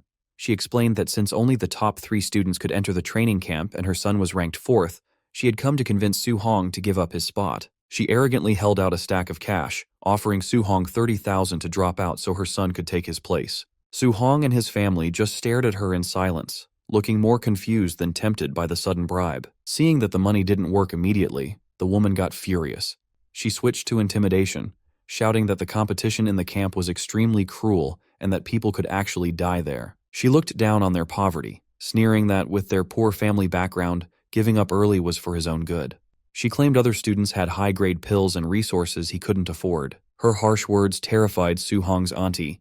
She looked at her nephew with fear in her eyes, asking if what the woman said was true, and if it was really that dangerous. Su Hong's uncle placed a hand on his wife's back to calm her down, while Su Hong stood there silently. Finally, the uncle looked at Su Hong with a serious, sweaty face, asking if Su Hong could truly guarantee his safety if he went. Su Hong stepped forward confidently, declaring that he could guarantee his own safety. The rich woman scoffed, asking the uncle if he really believed the promise of a child. However, the uncle immediately defended his nephew. He shouted that he trusted Su-hong because he was an adult now, and he certainly wasn't going to trust a stranger over his own family. Defeated, the woman was forced to leave and the door slammed shut behind her. Outside in the hallway, she was furious. She looked back at the apartment and cursed them, shouting that they were just waiting to be eliminated from the training camp. Inside, things calmed down. Su-hong's uncle asked if Su-hong had hidden the danger of the camp from them on purpose. Su-hong tried to reassure them that it was fine. His uncle smiled broadly and gave him a thumbs up. He admitted that he was a simple man, but he understood that if Su-hong had the determination to face such difficulties, the family had to support him fully. Suddenly, his aunt slapped his uncle on the back to break the tension, surprising both Su-hong and his uncle. She told him they didn't care about his ranking. They only wanted him to stay safe. Su-hong smiled warmly and nodded, relieved to have their blessing. Later that night, Su-hong stood alone on the rooftop, looking out over the city skyline. He thought about his uncle and aunt, knowing that despite their supportive words, they were secretly worried. He promised himself that he would not let them down and needed to become stronger to protect their new life. He opened his system interface. He saw that he had gained 285 martial value points from the monthly exam, but felt it wasn't enough. He looked at his mortal body stat, which was currently at 36.1%. Knowing he would face geniuses with powerful secret moves at the camp, he decided to focus on upgrading his physical body to compete with them. He began adding points into the mortal body stat. Red energy flashed around him as the percentage slowly climbed up, point by point. After the upgrade, steam rose from his body. His mortal body had reached 64.6%. He realized he was still a long way from 100% and wondered what kind of special body type he would unlock once he finished it. Suddenly, he noticed a surprise on his status screen. He was confused to see that both his Thunder Guidance Technique and Heavenly Flame Guidance Technique had leveled up to level 2 without him realizing it. Su-hong realized that he had only practiced the guidance techniques for a few days without doing anything special. He wondered if there were no extra conditions required, and if simply practicing normally allowed them to level up. Deciding to test this theory immediately, he said he would try to level up one more time. Lightning crackled in one hand and flames blazed in the other as he began to gather his energy. The sun rose over the city the next day at dawn, casting light over the skyscrapers. Su-hong snapped his eyes open, his gaze sharp and focused after a night of training. He sat cross-legged, surrounded by a powerful aura of fire and electricity. His hard work had paid off. A message appeared confirming that both his Thunder Guidance Technique and Heavenly Flame Guidance Technique had successfully upgraded to level 3. He checked his status panel with satisfaction. He saw that not only had the techniques leveled up, but his vitality had also increased by 3 points, reaching 126. He considered this an unexpected bonus. His mortal body progress sat at 64.6%, and he had used up all his martial value. Later that morning, Su-hong stood outside his apartment building, ready to leave for the training camp with his weapon over his shoulder. His aunt looked at him with great worry, telling him to be safe and reminding him that if it didn't work out, he could just come home. His uncle interrupted, telling his wife not to say such sad things. He waved enthusiastically at Su-hong, encouraging him to go to the camp and bring back another first-place victory. Su-hong smiled, agreed, and turned to walk away. As Su-hong walked down the empty street, his uncle's brave act began to break. He stood there trembling, watching his nephew's back. Tears ran down the uncle's face as he finally let his emotions show. His aunt joked with him, asking if he wasn't just as worried as she was. The uncle admitted he was, but he had held it in because he was afraid that if he showed his fear, Su-hong would worry about them. As Su-hong walked down the street carrying his weapon, his senses picked up something approaching. He looked up just as a red sports car sped around the corner and screeched to a stop right next to him. The window rolled down to reveal President Wu Lingxian wearing sunglasses. She simply ordered him to get in. Soon they were speeding down the highway. Su-hong asked the president why she had come for him personally.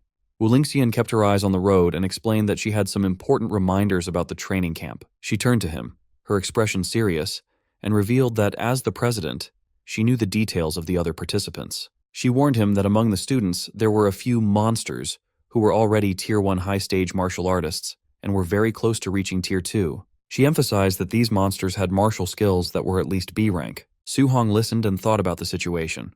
He knew a Tier 2 martial artist required 200 vitality points, which was a big gap. However, he wasn't afraid.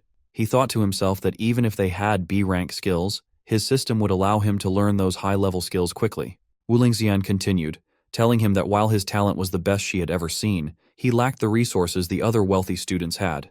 She comforted him, saying that even if he faced failure in the camp, He shouldn't feel bad because surpassing them was only a matter of time for him. Su-hong smiled with genuine confidence and thanked her, calling her Sister Wu. Wu Lingxian watched him silently. She noted that even though he knew his stats and skills were currently lower than the others, he remained completely calm. She thought to herself that she didn't need to worry about his mindset causing any problems. The black van carrying the students wound its way through the scenic roads of the Tianlin Mountains. Inside, the students panicked. Li Tu and Li Ming were shocked the camp was in a place famous for fierce beasts. President Wu Lingxian tried to calm them, saying a grandmaster was presiding, so their lives weren't in danger. Su-hong sat quietly, analyzing the situation. He knew this range spanned multiple cities and held dense spiritual energy, but also beast kings comparable to Tier 7 grandmasters. It was a place governed by the law of the jungle, where beasts fought cruelly. The danger was high.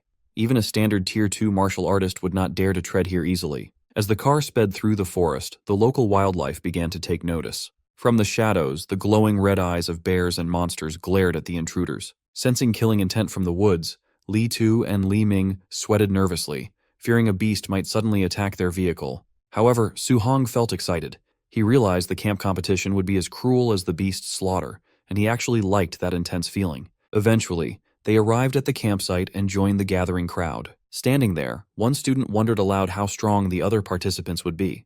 They saw a group of intimidating young martial artists with serious expressions, all radiating power. Facing the pressure from these rivals, Li Tu and Li Ming stood in awkward silence. Su-hong rallied his companions, flashing a confident smile to signal it was time to move. With his weapon over his shoulder, he marched forward with Li Tu and Li Ming. However, a hand abruptly blocked their path. An official in a suit said they had to wait for everyone before the camp entrance assessment began, surprising the students who didn't expect a test so soon. Su-hong noticed the remaining participants arriving. He watched with annoyance as luxury cars drove through mud, thinking how wealthy families made everyone wait. Bodyguards opened the doors of the expensive vehicles, and the atmosphere shifted immediately. 3 prominent figures stepped out, drawing admiration. Students whispered about Xiao Nan, an orange-haired woman, Lin Xingge in white clothes, and Wang Tiantuo, the city lord's muscular son, known as the barbarian god. The elites walked with superiority, while ordinary students parted ways to let them pass. As they took their places, the tension in the air increased. Su-hong recognized them as the geniuses the president mentioned, but instead of fear, he was eager to see their skills. The assessment began with the official addressing the assembled students. He announced that the true training camp was 30 kilometers deep within the Tianlin Mountains. To enter, each student needed a special token. These tokens were surgically placed inside local beasts, meaning they had to hunt to earn their place. This caused anxiety. Li Ming and Li Tu whispered nervously, realizing a 30-kilometer journey was dangerous. Deep in the mountains, a single mistake with high-level beasts could be fatal. Su-hong remained unfazed. He saw the 8-hour limit as a chance to kill extra beasts and earn more martial value. One student asked what if they met a beast beyond their level.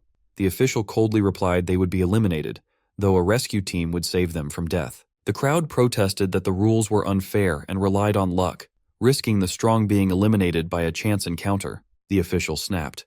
He said the world isn't fair, comparing their complaints to protesting on the real all-heavens battlefield. He shouted that battlefield rules were simple: avoid risks, bully the weak, and use numbers. If they feared strong beasts, they needed more caution. A young man in a suit agreed with the official. He sneered at the complainers, calling them trash and telling them to quit if they were afraid. This provoked a rugged student who challenged him. The man in the suit called him a coward and threatened to cripple him. The official interrupted, stating violence was banned at base camp but allowed in the mountains. Snatching tokens or attacking others was acceptable. The 2 students glared at each other, marking one another as future targets. Su-hong realized the camp encouraged fighting. He guessed half the people would be eliminated early. A new opportunity crossed his mind. If fighting was encouraged, this assessment was a gold mine. Fighting these geniuses could be a great way to obtain martial value. The official cut discussion short and pressed a button to start the test. Instantly, the students erupted into a frenzy, charging into the forest, determined to pass. In the woods, the man in the suit pursued the rugged student, taunting him and promising to send him home.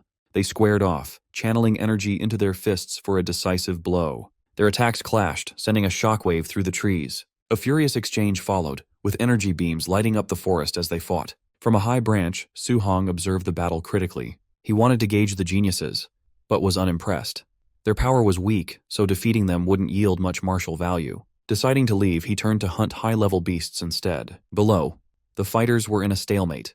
The suit man sneered that a pauper couldn't compare to his family resources. The rugged student shouted back angrily. Hearing the word pauper echo, Su Hong froze in his tracks. It struck a nerve. Su Hong turned back with a dangerous glint, thinking he couldn't let this delivered martial value slip away. He walked toward the fighters and told them to stop. Carrying a wooden club, he casually suggested they should play with him instead. Infuriated, the suit man called Su Hong a pauper and threatened him, while the other student asked why he interfered. Su Hong smirked, explaining he didn't want them to stop fighting completely. He proposed they join forces against him. Insulted, the rugged student abandoned his opponent and rushed at Su Hong. Su Hong countered with a brutal knee strike to the stomach, sending the student flying. The student gasped in pain, landing in a heap. The suit man stared in disbelief.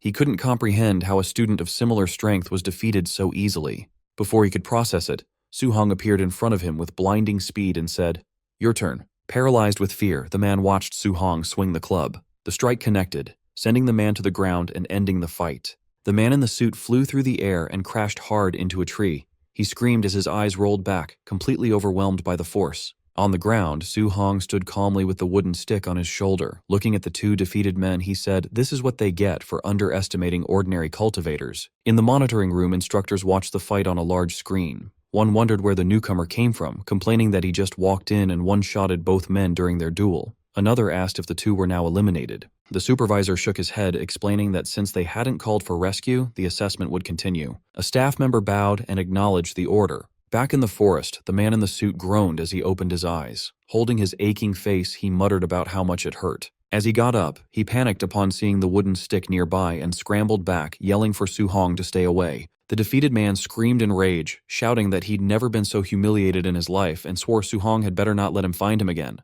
The other man also woke up against a tree, clutching his chest.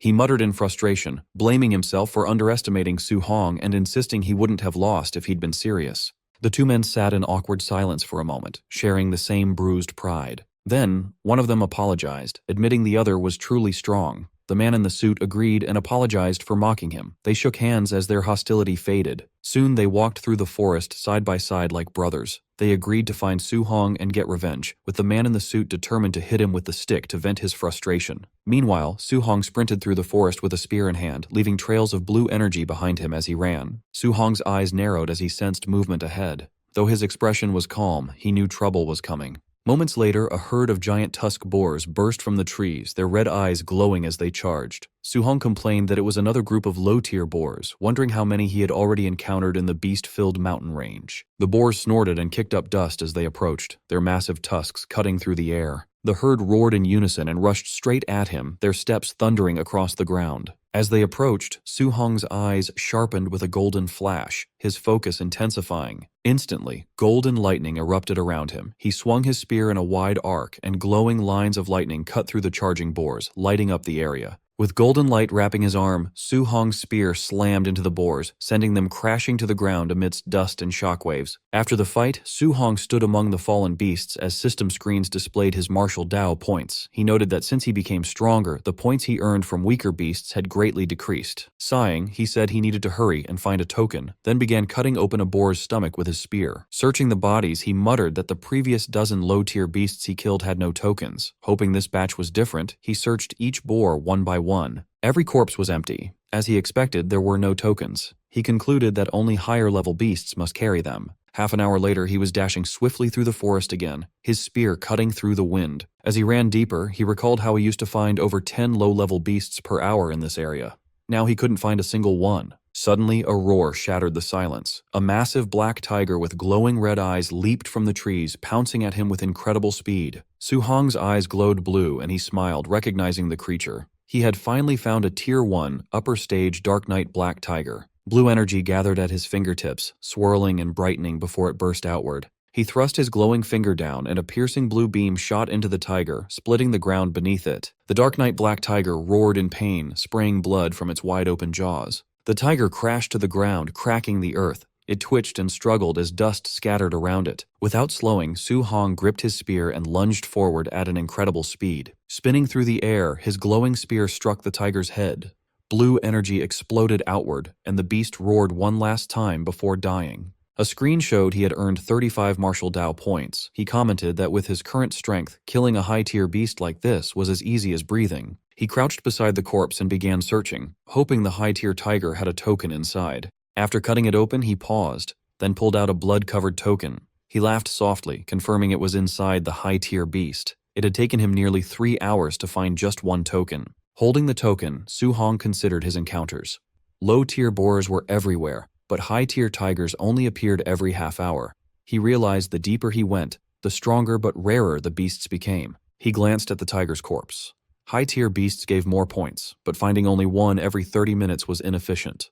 Hunting the more numerous low-level beasts would earn him points faster. Gripping the token, he smiled. He decided to focus on quantity over quality for earning points. He continued on, determined to use the remaining 5 hours to gather enough points to max out his mortal body progress. As he walked on, he came across a blood-soaked clearing filled with the torn-apart corpses of deer. The ground was also littered with the corpses of boars he had killed. As Su Hong killed another boar with his bare hands, a massive bear with glowing red eyes lunged at him, swinging its claws down. He dodged the sudden attack with incredible speed, spinning to the side. Flames wrapped around his fist as he charged, noting that after killing dozens of low-tier beasts, he had finally found a mid-tier one. His fiery punch shot forward like a cannon, blasting the bear into the air and through the forest. The bear slammed into a rock wall, roaring in pain and coughing up blood as it struggled to get up. Reflected in the bear's trembling eye, Su Hong was already leaping in for another strike. He slammed his fist down, driving a beam of fiery energy into the bear's head as the impact sent shockwaves through the ground.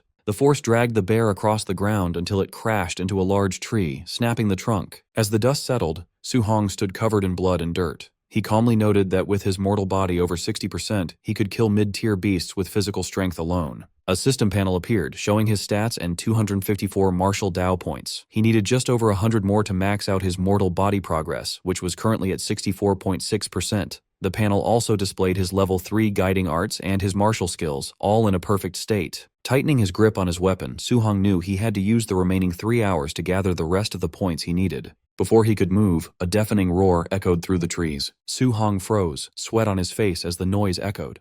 What was that sound? He wondered. Suddenly, a massive shadow fell over him. A gigantic golden bird with glowing wings descended, swirling leaves and wind. As its golden feathers shined like fire, he realized it might be the legendary Golden Rock Beast King. The beast screeched and dived, its body wrapped in blazing energy. The force of its descent tore through the forest, sending out violent shockwaves. Su Hong braced himself, gripping his spear as the wind roared around him. The Beast King's power was terrifying. A single flap of its wings had created this devastating shockwave. A violent crash echoed as a massive tree split apart, its trunk snapping under immense force. Su Hong leaped onto a broken stone as a shockwave rushed past. Wind roared around him while he steadied himself, looking to the sky and wondering what beast could cause this. Pressed against a cliff, sweat on his face, he admitted he'd grown complacent. Faced with such overwhelming power, he realized he was just an ant to top-tier experts. Then his eyes widened. He saw something else approaching high in the air. The Golden Rock Beast King hovered on spread wings. A second figure approached, also shining with golden light. It was Rank 7 Grandmaster Qin Tianli, wrapped in a fierce, flaming aura. He announced himself as Qin Tianli, saying he was borrowing the territory and asked why the Beast King returned. The Golden Rock Beast King swooped down, claws extended. It shouted it never agreed to lend its territory. Qin Tianli shot forward like a golden firestorm. He yelled he would beat the Beast King until it agreed, and the two forces collided in midair. The rock's wings flashed gold as it twisted. Qin Tianli's punch exploded against its feathers, and the beast beat its wings again with a sharp cry. Light spiraled around it, forcing Qin Tianli back with a shockwave. He steadied himself, irritated by the noise. Yelling the rock was too noisy, he rushed in again. A rapid series of impacts followed. Explosions of golden force repeatedly struck the beast, lighting up the sky as they clashed violently in mid-air. Qin Tianli's punch smashed into the Beast King's head, sending feathers and blood scattering. The impact forced the massive beast backward. Floating calmly in his golden aura, Qin Tianli spoke with an icy voice. He declared he was borrowing this land and ordered the beast to leave, warning it not to make him repeat himself. The beast screeched angrily as it flew away, yelling for Qin Tianli to wait. Qin Tianli waved dismissively, telling it to get lost. As the beast disappeared, Qin Tianli took a slow breath, golden light swirling around him. His voice echoed across the area. He announced he was Rank 7 Grandmaster Qin Tianli and told the trainees not to panic as the assessment would continue. Far below, Su Hong looked up in shock, watching golden rings of power spread through the sky. He wondered if this was the true strength of a Rank 7 martial artist, clenching his jaw. With determination in his eyes, he vowed that he would reach that realm one day. High above, Qin Tianli descended toward the base. Below, the crater-like area was filled with buildings for the assessment. Hovering above the officials, Qin Tianli complained the beast should have just agreed. He only wanted to borrow the territory for a trial, but it forced him to fight. The staff stood at attention. Among them, Rank 5 martial artists Linzi and Bai Mu spoke in admiration. They noted Grandmaster Qin was more fearsome than rumored, having beaten the famously tough Golden Rock Beast King. Qin Tianli brushed off the praise and ordered them to the monitoring room. He wanted to see which trainees withstood the Golden Rock's pressure earlier, and the staff followed. Inside the surveillance room, the monitors showed trainees collapse from the shockwave. Linzi explained that most were unable to move under the Golden Rock's aura. Qin Tianli stared in surprise. On one screen, a trainee knelt beside dead black tigers, remaining calm under the beast's pressure. "Who is that boy?" Qin Tianli asked. Bai Mu checked the documents. Wang Tiantuo, a Tier 1 high tier with Blood Chai 340 and 95% fire affinity. He has the barbarian god physique and is the Star City Castellan's son. Qin Tianli raised an eyebrow, noting the Castellan treated having children like lottery tickets and had finally produced a good one after 100 tries. Another trainee appeared, using incredible speed to escape the pressure zone. "Impressive movement skills," Qin Tianli commented.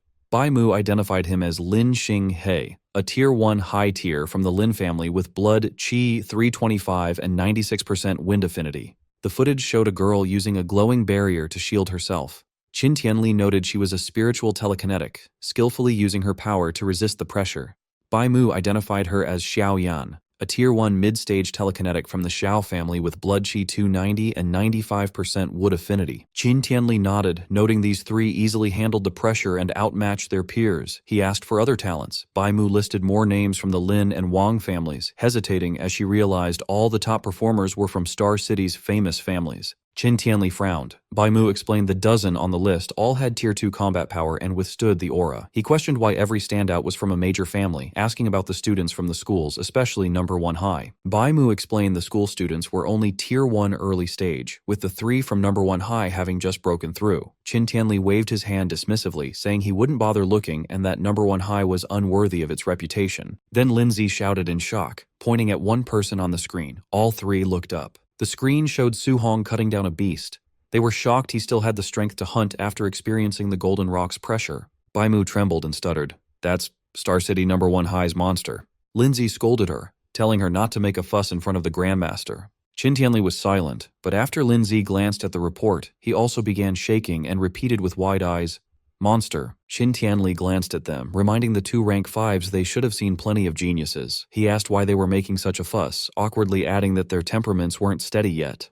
But when Qin Tianli read the report, his own eyes widened in shock. He screamed internally, wondering if the boy was even human. The report showed Su Hong's profile, 18, from number 1 high, Tier 1 early stage, Blood Chai 123. He had perfected a C-rank art, and his physical strike produced 3004 combat power, rivaling a Tier 1 high level. He also likely had a special physique, a 100% affinity for all 7 elements, and was cultivating all 7 simultaneously. Qin Tianli trembled, muttering in disbelief that such a freak came from a place like Star City. He wasn't a once-in-a-century talent, he realized, but a once-in-a-millennium rarity. His shock turned to joy. Clenching the paper, his eyes glowing red with excitement, he shouted, "I've struck gold!" Then he paused, confused. He demanded to know why someone so talented was only Tier 1 early stage with Blood Qi 123. Bai Mu quickly explained that Su Hong was cultivating all 7 guiding techniques at once. Grandmaster Qin erupted in frustration. "No wonder he's so low," he said. Cultivating 7 techniques at once was a doomed path, even for an immortal. He questioned how Su Hong could advance at all, growling that the local martial arts association president should have stopped him. Just then, a staff member reported that trainees were arriving at the camp. Qin nodded and said they would go take a look. Outside, the first 3 trainees greeted him. Wang Tiantuo saluted, addressing himself as a junior.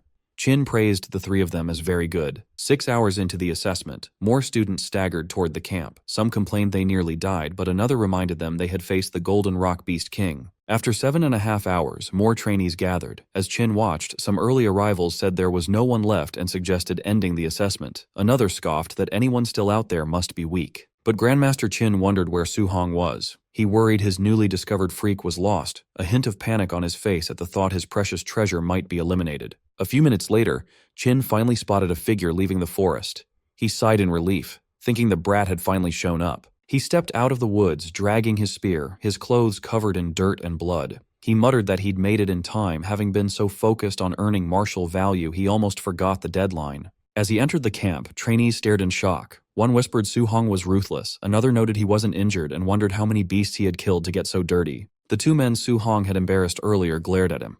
One shouted he'd been waiting for him, but the other stopped him. "Don't rush," he said. "We'll have plenty of chances inside the camp." Nearby, the three elite trainees watched Su Hong. One called him an expert for passing at the deadline, another found it interesting.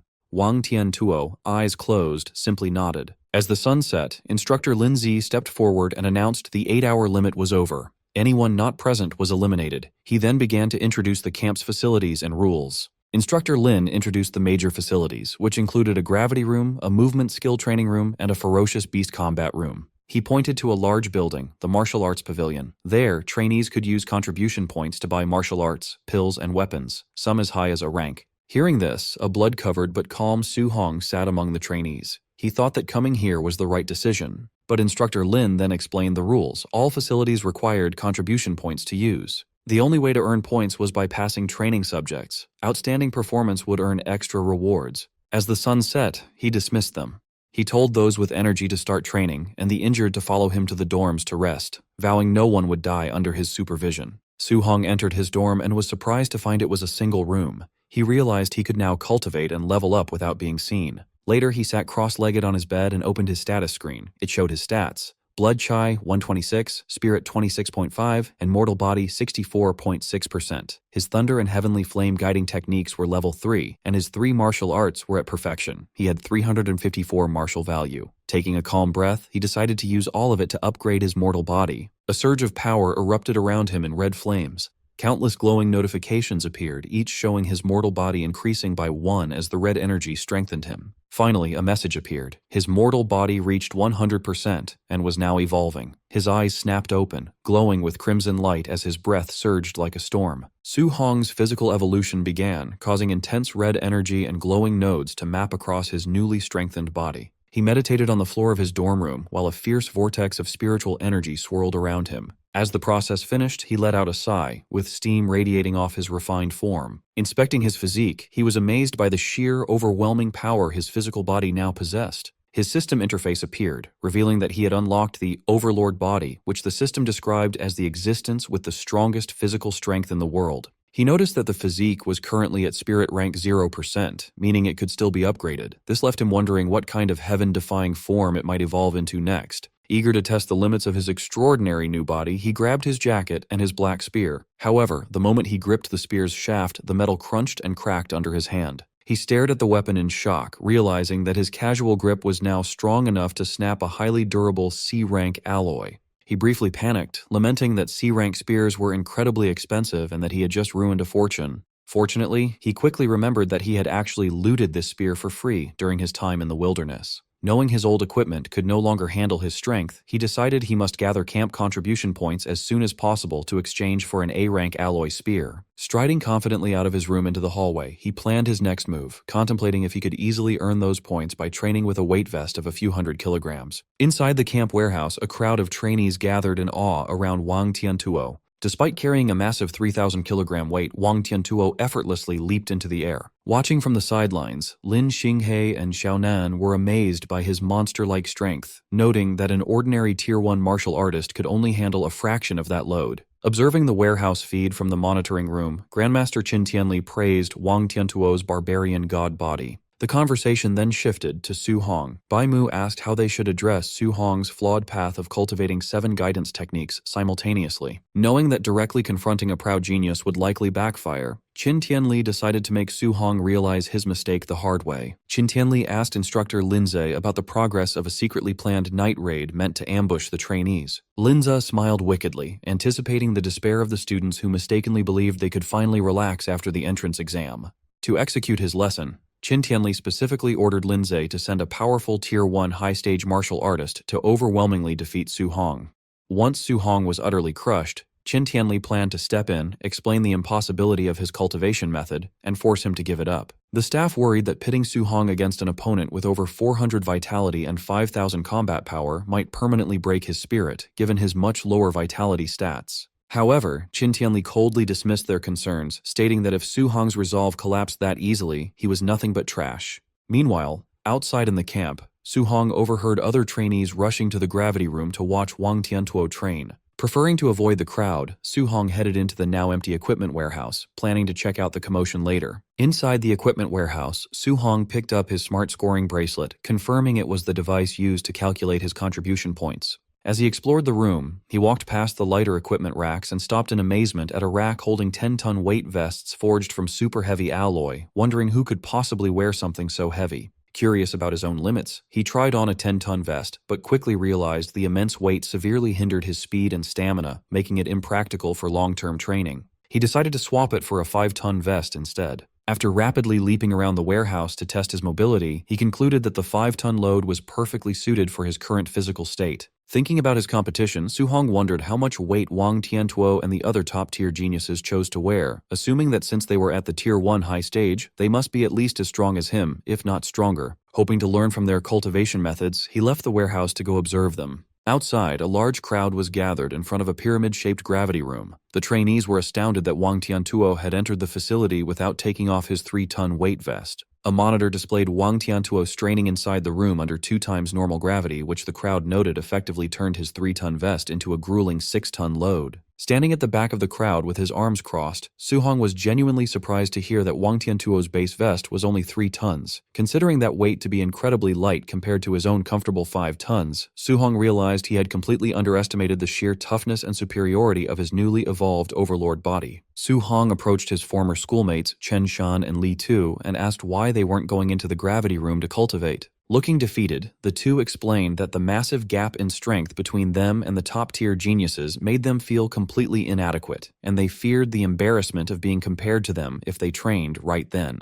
Su Hong sighed and patted one of them on the shoulder, disappointed that they would let their pride and fear of comparison stop them from improving. Ignoring their warnings to wait until the crowd left, Su Hong confidently walked toward the brightly lit, pyramid-shaped gravity room. The gathered onlookers immediately began to mock him. Assuming he was trying to arrogantly surpass Wang Tiantuo's record, they called him brainless and shameless, especially since he didn't appear to be wearing a weight suit. Unbothered by their taunts, Su Hong stepped through the entrance, reflecting that such expensive, heavily funded facilities were usually restricted to elite aristocratic families, making this a rare opportunity he refused to let slip by. Inside the high-tech room, Su Hong evaluated his limits. He calculated that because he was secretly wearing the 5-ton weight vest under his tracksuit, setting the room to double gravity would subject his body to 10 tons of force, a crushing load he could only endure for about 10 minutes. Deciding to pace himself so he could train for a longer period, he adjusted the control dial to 1.5 times normal gravity instead. Instantly, the increased pressure hit him and he grunted as his body strained to brace against the heavy, invisible force. Completely unaware of his hidden 5-ton vest, the crowd outside watched his struggles on the monitor and laughed. They mocked him for barely being able to handle a mere 1.5x gravity without any extra weights, cementing their belief that he was just weak, since he had been the last to finish the entrance assessment.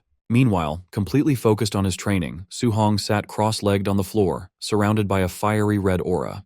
He realized that while the intense pressure made cultivating his guidance technique significantly more difficult, the high-end facility was doing its job perfectly, as his cultivation speed had drastically accelerated. After enduring the intense pressure for 2 hours, Su Hong remained seated on the floor of the gravity room, cultivating while enveloped in a fierce red aura. Sweating heavily and pushing his limits, he focused on his training while his eyes glowed with a sharp blue light. His strenuous effort yielded significant results when he checked his system panel. He noted with satisfaction that his water, earth, and wind guidance techniques had all leveled up by 1, and his vitality had jumped from 126 to 130 points. Struggling to his feet, he finally turned off the gravity machine.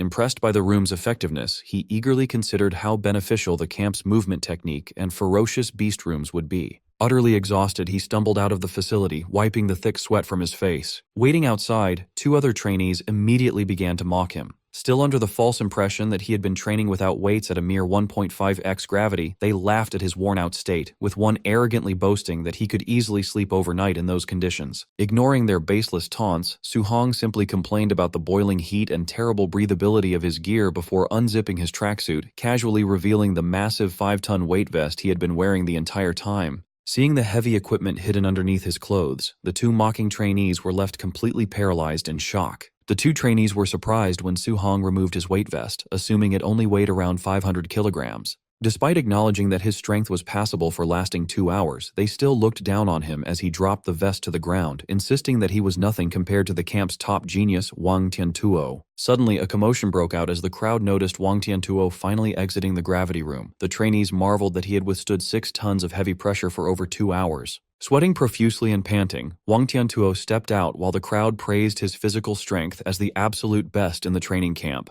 He unfastened his heavy weight vest and carelessly tossed it to the floor. The massive impact shook the earth, terrifying the nearby trainees. Relieved to be free of the immense burden, Wang Tiantuo massaged his sore shoulder and admitted the weight was incredibly grueling. Lin Xingye then approached Wang Tiantuo, casually fanning himself, and challenged him to a competition in the movement technique room. Wang Tiantuo immediately declined, acknowledging that Lin Xingye cultivated an A-rank wind attribute movement technique and admitting he would be completely foolish to compete against him in agility. Overhearing their conversation, Su Hong was instantly intrigued by the mention of an A-rank movement technique. Realizing that despite the immense raw power of his newly evolved overlord body, he still lacked high-level agility skills, Su Hong smiled, seeing a perfect opportunity to upgrade his arsenal. Following the crowd, Su Hong arrived at the dome-shaped movement technique training room, eager to witness the A-rank flying swan startling cloud step for himself. Inside, the trainees watched the monitors in disbelief, noting that Lin Xinghe had confidently set the room's arrow-dodging simulation to its absolute maximum difficulty of level 10. On the screen, Lin Xinghe moved with blinding speed, effortlessly weaving through a dense, rapid-fire barrage of flying arrows. He moved with such grace that he even closed his eyes mid-air, dodging the projectiles while mysteriously conjuring falling pink petals, leaving the audience stunned by his effortless showboating.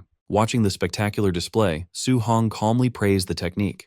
Almost instantly, his system interface appeared in front of him, revealing that merely by observing the skill in action, he had successfully copied the flying swan's startling cloud step and unlocked it at 1% proficiency. Su Hong carefully analyzed Lin Xinghe's graceful movements. He stepped forward to test the technique himself, drawing the attention of nearby bystanders. The crowd immediately began to laugh and mock him, finding it ridiculous that he believed he could master a complex A-rank movement technique simply by watching it once. Ignoring their taunts, Su Hong's consciousness entered his system's virtual training space, where he battled against a simulated clone of Lin Xinghe. Through intense practice and dodging rapid attacks, his proficiency in the skill skyrocketed, quickly climbing from 8% all the way to 93%. A system notification soon congratulated him on officially reaching the basic level of the technique, and Su Hong stood triumphantly, thrilled to have acquired his first A-rank movement skill. As the system prepared to send him back to reality, Su Hong reflected that having to use Lin Xinghe's incredibly showy movements as a learning template was somewhat embarrassing. Satisfied that he no longer needed the movement technique room, he decided his next destination would be the ferocious beast room, where he could hunt beasts to earn martial value and increase his vitality. However, his train of thought was interrupted when he noticed the entire crowd staring at him and taking pictures with their phones, praising his dramatically flashy posture. To his absolute mortification, Su Hong realized that while he was training in his mind, his physical body in the real world had been acting out all of the exaggerated, showy poses. Deeply embarrassed, he sprinted away from the area at top speed, ignoring the crowd's cheers asking him to perform again, and silently vowed to never use Lin Xinghe as a template again.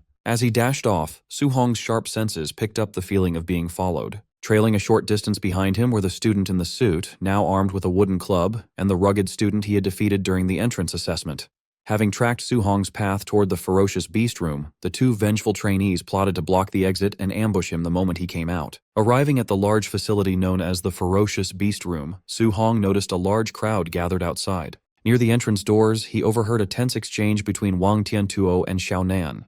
Wang Tiantuo laughed, noting that Xiao Nan wanted to compete with him in hunting beasts to determine who was truly the #1 trainee in the camp. Wang Tiantuo arrogantly asked if she genuinely believed her spiritual telekinesis could defeat his barbarian god body, feeling underestimated. In response, Xiao Nan confidently retorted that he was the one underestimating the true power of a spirit master. Intrigued by the mention of a spirit master, a fighting style he had never seen before, Su Hong decided to delay earning his own martial value so he could observe her techniques first. Looking through the observation window into the simulated forest environment, Su Hong was completely shocked to see Xiaonan gracefully walking down from the sky toward a pack of black tigers. He marveled at this, knowing that walking on air was a miraculous feat typically restricted to high-level grandmasters, and realized this must be the unique power of a spirit master. With a simple, glowing motion of her outstretched hand, Xiaonan summoned her power. Instantly, several streaks of blinding golden light shot forward, simultaneously piercing the skulls of 3 Tier 1 high-stage black tigers. Su Hong watched in awe as the beasts were killed instantly, wondering what the mysterious flowing light was made of. Suddenly, a massive, terrifying bear-like beast enveloped in a red aura roared and attempted to ambush Xiaonan from behind.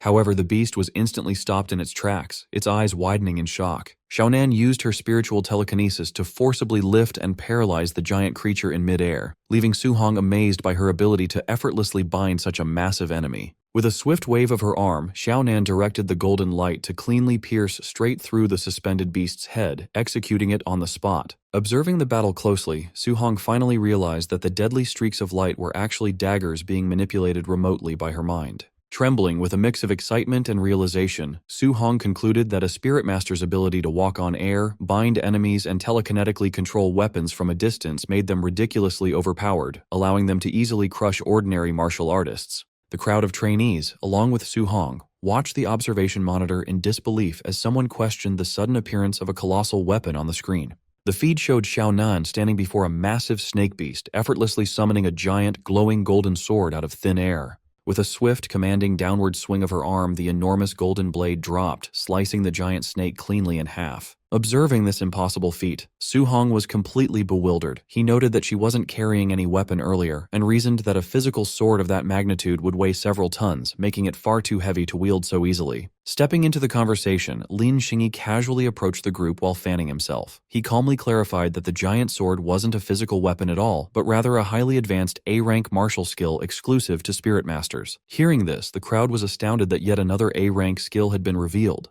Someone turned to Lin Xinghe asking how all the top geniuses seemed to possess such rare techniques, and wondered if Wang Tiantuo had one as well. Lin Xingyi confidently confirmed that Wang Tiantuo did indeed possess a devastatingly powerful A-rank offensive martial skill, causing the surrounding trainees to despairingly call the elites heaven-defying monsters. However, rather than feeling intimidated by the massive gap in resources, Su Hong broke into an eager smile, realizing that the training camp was overflowing with elite A-rank martial skills just waiting to be copied by his system. He happily concluded that coming to the camp was the best decision he could have made. The trainees watched the monitor as Wang Tiantuo obliterated a Tier 1 high-level ferocious beast with a single punch. They quickly realized that the elite trainee was relying purely on his immense physical strength rather than using any actual martial skills. Since there was nothing to copy from Wang Tiantuo at the moment, Su Hong turned away, deciding to find another opportunity to learn from him later. Inspired by Xiaonan's display of power, Su Hong opened his system panel to check his own attributes. He noted that his spirit stat was only at 26.5. To become a spirit master, he needed his spirit stat to exceed 100, leaving him 73.5 points short. Calculating that he needed exactly 735 martial value points to bridge this gap, he gathered blue energy in his hand and eagerly resolved to go on a massive monster-killing spree to farm the necessary points. Meanwhile, the student in the suit and the rugged student were still secretly tailing him. They watched as Su Hong entered one of the testing arenas inside the ferocious beast room. Noticing that the rest of the camp was completely distracted by Wang Tiantuo and Xiaonan's training, the two vengeful trainees concluded that no one would interfere. They decided this was the perfect opportunity to corner Su Hong inside and ruthlessly beat him up. As they prepared to ambush him, the rugged student suddenly cried out in alarm, prompting the suited student to nervously shush him so they weren't discovered. The rugged student pointed up at the large observation monitor mounted above the facility's entrance. The two stalkers were absolutely horrified by what they saw on the screen. Su Hong was casually standing in the arena, surrounded by a towering red-eyed bear monster, giant armored scorpions, and massive stone-skinned beasts. They realized in utter disbelief that Su Hong had simultaneously challenged more than 10 Tier 1 high-stage ferocious beasts at once, leaving them wondering if he had completely lost his mind. Watching the spectacle, the rugged student urged finding an instructor to save Su Hong. The suited student replied it was too late, saying he would be torn to shreds in seconds. Seeing the odds, they realized their chance for revenge was gone. Inside the arena, Su Hong was unfazed and took a confident fighting stance. With a calm smirk, he taunted the surrounding horde of beasts to attack. Provoked, the massive snake and giant armored scorpion lunged at him with deafening roars. Su Hong effortlessly dodged the scorpion's powerful, sweeping strike with blinding speed. He conjured a swirling sphere of intense blue energy in his hand. He unleashed a burst of energy beams, blasting the surrounding beasts and sending them flying. Without pausing, his hand glowed brighter as he readied his next move. Darting through the air, he delivered rapid, glowing blue slashes that tore through the monster pack, cutting down tigers and scorpions. Outside, the two stalkers watched the massacre in shock. The suited student wondered if he was dreaming, noting a mid-stage artist would die against so many high-stage beasts, while the rugged student noticed Su Hong's movements looked familiar. In disbelief, the suited student realized Su Hong was perfectly using Lin Xingqi's signature technique, the flying swan startling cloud step. The rugged student asked if Su Hong learned the skill just by watching Lin Xinghe. The suited student dismissed this, saying a regular student couldn't access a high-grade technique, and wondered if Su Hong was from a powerful family. The suited student stressed mastering an A-rank technique by watching was nearly impossible, marveling at his talent. Intimidated, the rugged student suggested they abandon their revenge, admitting they wouldn't stand a chance together. Though trembling as he gripped his club, the suited student refused to back down. He declared that whether Su Hong was a genius or from a great family, he could not let the grudge go. The rugged student nervously pointed to the monitor, urging his companion to look again before deciding to fight Su Hong. The suited student stared at the display, his expression shifting to horror as a cold sweat broke out on his face. Speechless at the massacre on screen, the suited student dropped his wooden club to the floor. Inside, Su Hong rested on a slain monster's corpse. The two stalkers were astounded, realizing he slaughtered all 11 high-stage beasts in just a few minutes. Sweating slightly, Su Hong checked his interface. He was disappointed that killing the high-stage beasts only yielded 81 martial value points. He realized farming points was getting harder as his power grew. Suddenly, Su Hong caught movement in the shadows. Several more red-eyed beasts emerged from the dark enclosures, glaring at him. Standing on his fresh kill as new monsters roared, Su Hong stretched and decided not to rest, eager to continue farming. A massive, saber-tooth-like beast leapt from above, aiming its sharp claws at his head. Su Hong spun around, his fist glowing with intense golden energy as he prepared to counter. He intercepted the beast with a Vajra fist, smashing its face with an explosive burst of golden light. His heavy landing sent a powerful shockwave outward, blowing back the surrounding beasts. Intimidated by his display of strength, the remaining monsters flinched and cautiously backed away. Unwilling to let points escape, Su Hong's eyes flared blue as he charged the retreating monsters for their martial value. He leapt into the air and grabbed the armored tail of a giant scorpion. With monstrous strength, Su Hong swung the giant scorpion like a club, smashing it into the other fleeing beasts. Outside, the two stalkers stood in terrified silence, watching the one-sided beatdown unfold. His desire for revenge broken, the suited student sweated and decided to forgive Su Hong. The rugged student agreed, suggesting they leave before the monster inside finished training. Leaving the arena, the two overheard trainees gossiping about elite students. The crowd marveled that Wang Tiantuo killed 9 high-stage beasts in under 10 minutes, while Xiaonan killed 8 without moving. Another trainee asked the two stalkers if they got revenge on Su Hong. Sweating and forcing a smile, they awkwardly nodded and laughed it off. Internally, the two trembled, realizing if they hadn't backed down, they would be lying on the floor. They concluded the training camp was filled with monsters. At the ferocious beast room's entrance, the automated doors opened. Wang Tiantuo and Xiaonan emerged, looking exhausted. The crowd praised them, asking how many contribution points they earned. Checking his smart bracelet, a panting Wang Tiantuo revealed he earned 280 points, while Xiaonan announced 270. The trainees were shocked by the high numbers. One calculated they must have slaughtered 50 to 60 beasts each. Wang Tiantuo added that his weight vest gave him an extra 100 points. Xiaonan sighed, noting she only got 50 points from her weight training. Hearing this, the crowd checked their devices in despair. Some complained about getting only 20 or 30 points, while another cried over earning just 10. Lin Xinghe asked the pair who won their competition. Xiaonan begrudgingly pointed at Wang Tiantuo. Watching the elite trio, other trainees sweated nervously, concluding they could only hope to compete for 4th place. Overhearing the crowd, the two stalkers smirked. They mocked the crowd's ignorance, knowing a more terrifying monster who surpassed the top 3 was still inside. An hour later, inside the testing arena, the walls were heavily cracked and covered with fresh blood. The floor was a slaughterhouse, piled high with the mutilated corpses of countless beasts. In the center of the carnage sat a lone figure. Su Hong rested on a slain monster, panting and covered in sweat, dirt, and blood from the long battle. Even with his overlord body's stamina, fighting for over an hour had left him exhausted. Checking his interface, he was frustrated to still be short of the 735 martial value points needed for his next upgrade. However, his smart bracelet showed his camp rewards. He earned 700 contribution points, 400 from hunting and 300 from his vest, and perked up, wondering what he could buy at the martial arts pavilion. Under the starlit sky, Su Hong arrived at the martial arts pavilion, a grand traditional building glowing with warm light. Inside, Su Hong stood at the counter, flipping through an inventory ledger. Across from him, a female receptionist in a pink suit sat with a bored expression. Scanning the catalog, Su Hong noted that basic Tier 1 pills cost between 10 and 50 points. However, A-rank techniques were incredibly expensive, costing 2 to 3,000 points. Realizing A-rank skills were out of his budget, Su Hong focused on medicinal items. The pill prices were more acceptable, and the catalog had spirit-gathering pills, which he needed for his spirit stat. The receptionist asked if he had decided what to exchange his points for. She secretly judged his Tier 1 cultivation level, assuming he was too poor to afford anything worthwhile. Ignoring her, Su Hong asked if the spirit-gathering pills permanently increased spiritual power. The receptionist confirmed this, explaining they only worked the first time and higher-grade pills gave better results. With this confirmation, Su Hong scanned the list. He found the highest quality option, a Tier 4 Spirit Gathering pill, cost 500 contribution points. Su Hong confidently asked for a Tier 4 Spirit Gathering pill, startling the receptionist. Still assuming he was a poor student, she reminded him the pill cost 500 points, not 50. Unbothered, Su Hong just confirmed his order and raised his wrist. He tapped his smart bracelet on the payment terminal. It flashed his 700-point balance, leaving the receptionist wide-eyed in shock. Her attitude shifted to enthusiasm. Blushing and smiling, she presented him with the pill in an ornate box. Su Hong thanked her and asked if they carried dual thunder and fire attribute alloy spears. The receptionist confirmed they did, adding it only cost 200 points.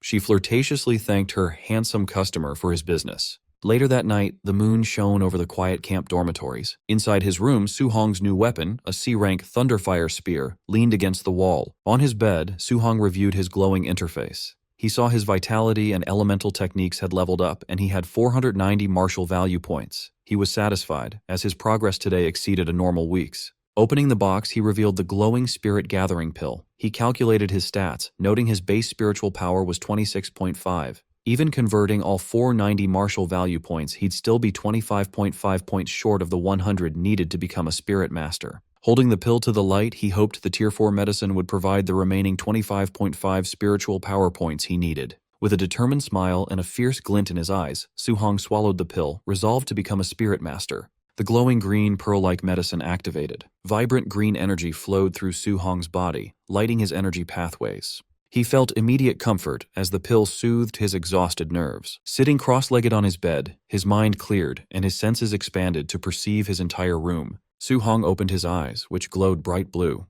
He checked his system interface and saw the pill had raised his spirit stat by 24 points to 50.5. He calculated that his 490 martial value points and new spirit stat only brought him to 99.5%. He was 5 points short and regretted not killing one more beast. Accepting he had to wait until tomorrow, Su Hong lay down to rest. In the brightly lit camp warehouse, staff members assembled. Instructors in dark uniforms gathered to discuss the new trainees while reviewing their profiles. One man asked Bu Jingfeng why someone from the prestigious Martial Dao University had been summoned to serve new recruits with them. Bu Jingfeng scoffed, calling the recruits fake geniuses and claiming they weren't qualified to be his high school sparring partners. The bald instructor laughed and showed Wang Tiantuo's profile, which had a vitality of 340, a level Bu Jingfeng never had, surprising him. A gray-haired instructor showed Lin Xinghe's profile, noting his vitality exceeded 300, while a mustached instructor added that his student was a spirit master. Bu Jingfeng was confused by his target Su Hong's low stats. He questioned why he got a Tier 1 trainee with only 123 vitality, while others got strong ones. The other instructors were in disbelief, as Bu Jingfeng was their strongest.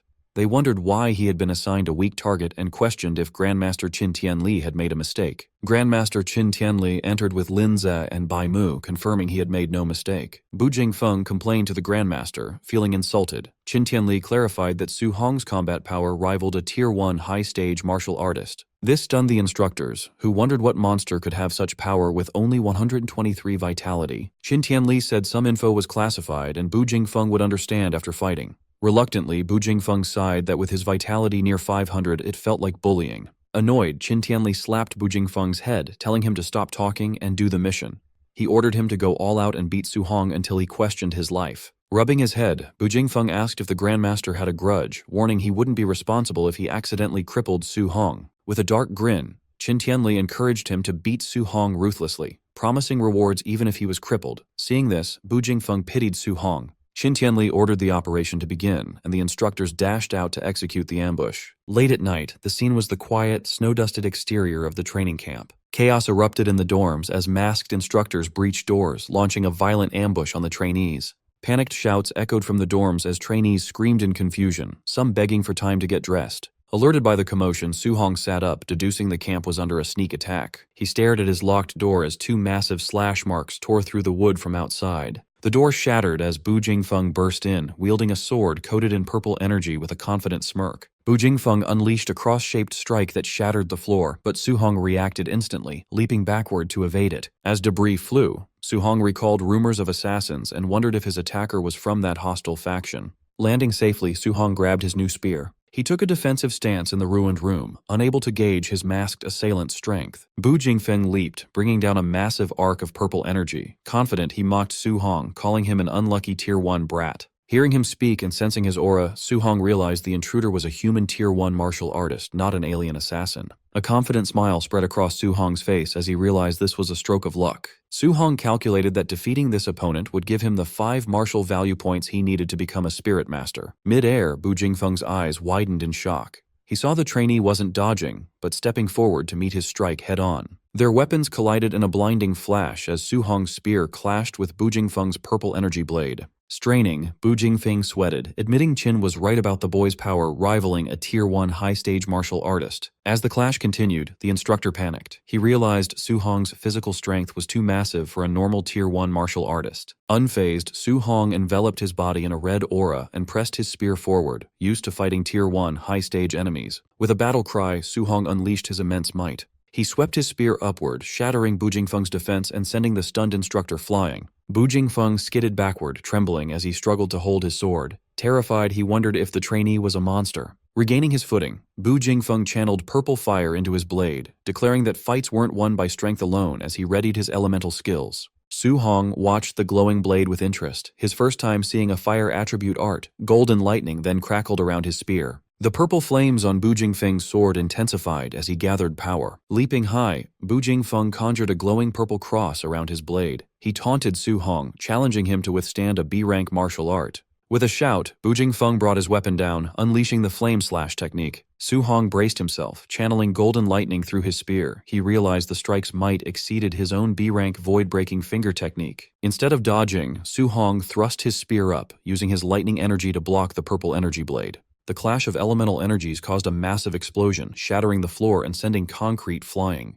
As the dust settled, Su Hong landed lightly on his feet. The smoke cleared, revealing an unharmed Su Hong holding his spear, looking down at a stunned Bu Jingfeng in the ruined dorm. Sweating, Bu Jingfeng realized Su Hong had blocked a B-rank skill just with raw thunder energy, not a formal technique. Acknowledging his talent, he understood why Qin had ordered him to go all out. To save face, Bu Jingfeng noted Su Hong lacked thunder spear techniques, claiming that without them, he would be easily defeated. Unfazed, Su Hong smirked, lightning crackling on his spear, and admitted he lacked thunder techniques. However, Su Hong then summoned red flames that wrapped around his spearhead, merging perfectly with the golden electricity. Enveloped in a dual aura of fire and lightning, Su Hong stood confidently as Bu Jingfeng stammered in disbelief at the sight. Sweating and wide-eyed, the instructor stared in shock, terrified to see the trainee had perfectly executed an advanced attribute fusion. Su Hong faced Bu Jingfeng, his spear blazing with merged fire and lightning energy. Bu Jingfeng sweated in shock as he witnessed the dual attribute fusion, a feat he previously had thought was just a legend. Fire surged from Su Hong's eyes as he lunged at the instructor. Bu Jingfeng forcefully swung his weapon, unleashing a wave of purple energy.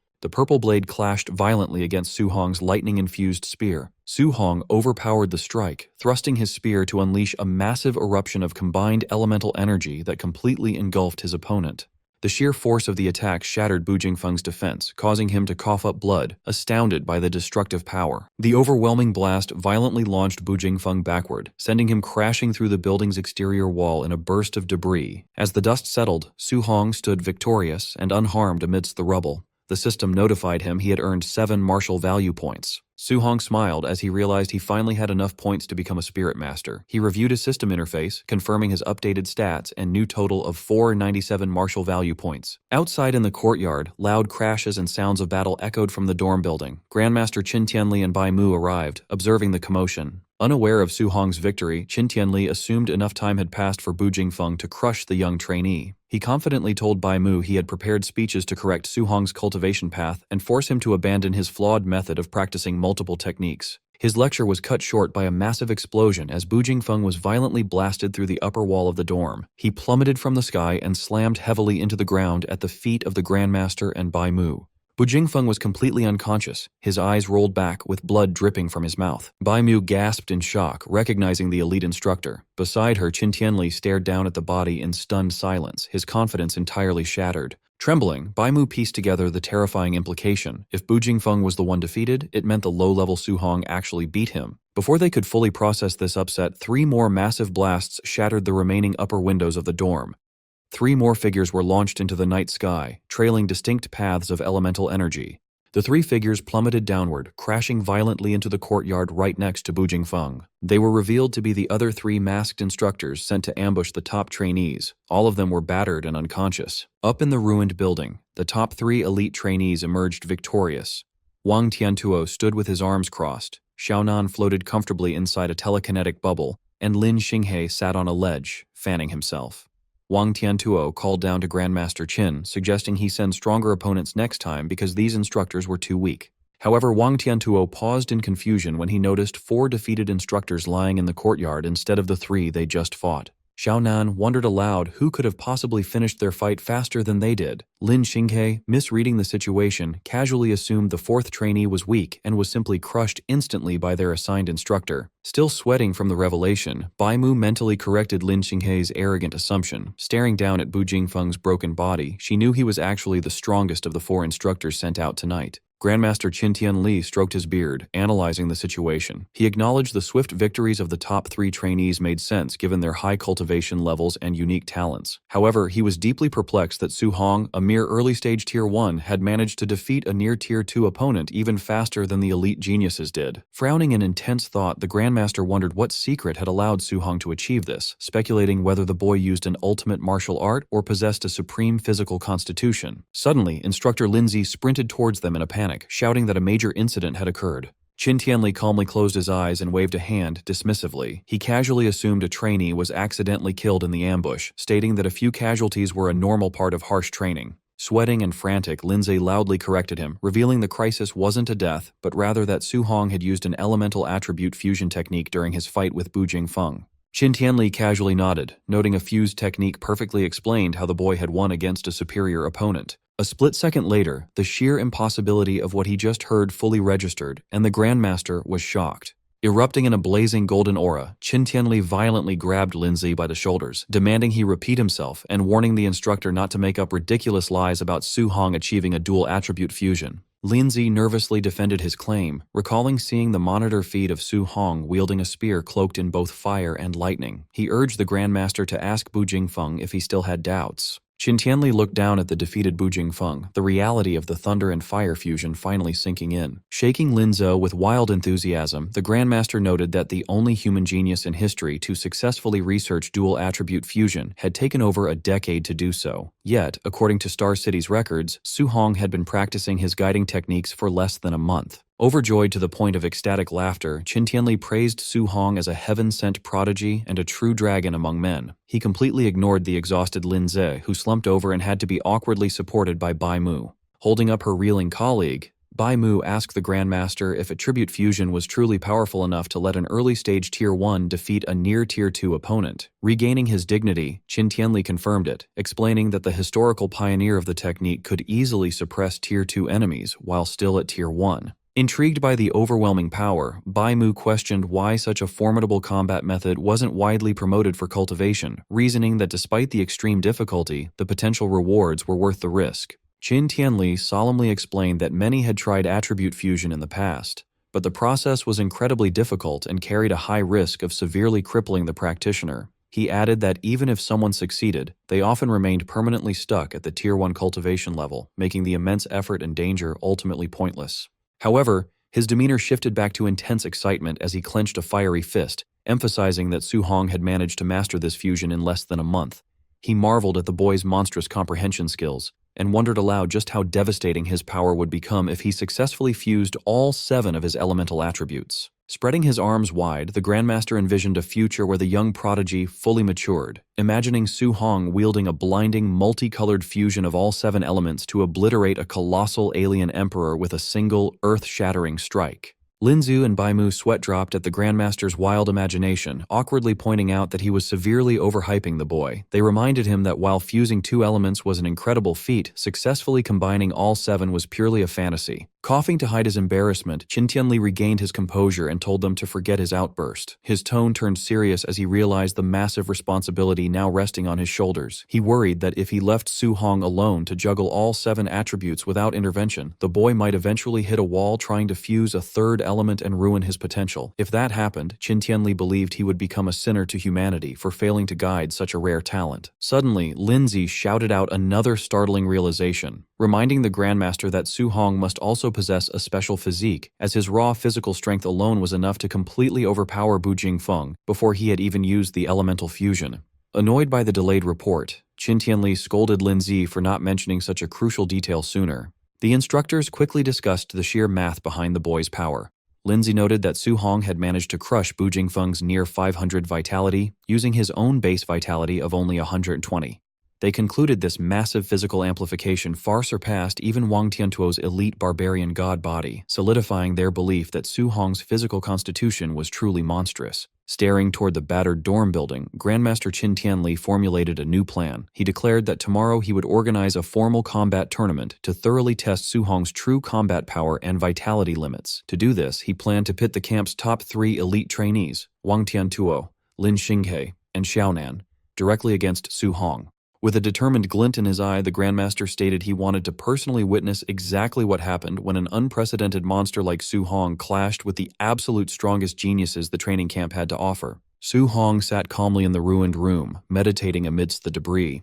He remained undisturbed by the people gathered outside, focused entirely on his progression. Eager to advance, he opened his system and poured all his martial value into his spirit stat. A radiant blue aura enveloped him as he finally became a spirit master. He closed his eyes, enjoying the sensation of his newly awakened power. Testing his abilities, he conjured a glowing phantom fist. The telekinetic control felt a bit strange, like suddenly growing a 3rd arm. Sweating slightly, he checked his interface and confirmed his spirit stat had crossed the 100% threshold. To test his power in the real world, he focused on his bed and effortlessly levitated it with a mere thought. Thrilled, Su Hong floated off the ground alongside his spear, celebrating that he could now walk on air and use telekinetic attacks like Xiaonan. With his new status, he firmly resolved to copy Xiaonan's A-rank spirit martial art and Wang Tiantuo's offensive technique. The next morning, an urgent announcement ordered everyone to gather within 1 minute, threatening point deductions for anyone who was late. Trainees rushed downstairs in a panic. They loudly complained that the camp's schedule was outrageous after enduring the entry assessment, heavy training, and a brutal night raid all in one day.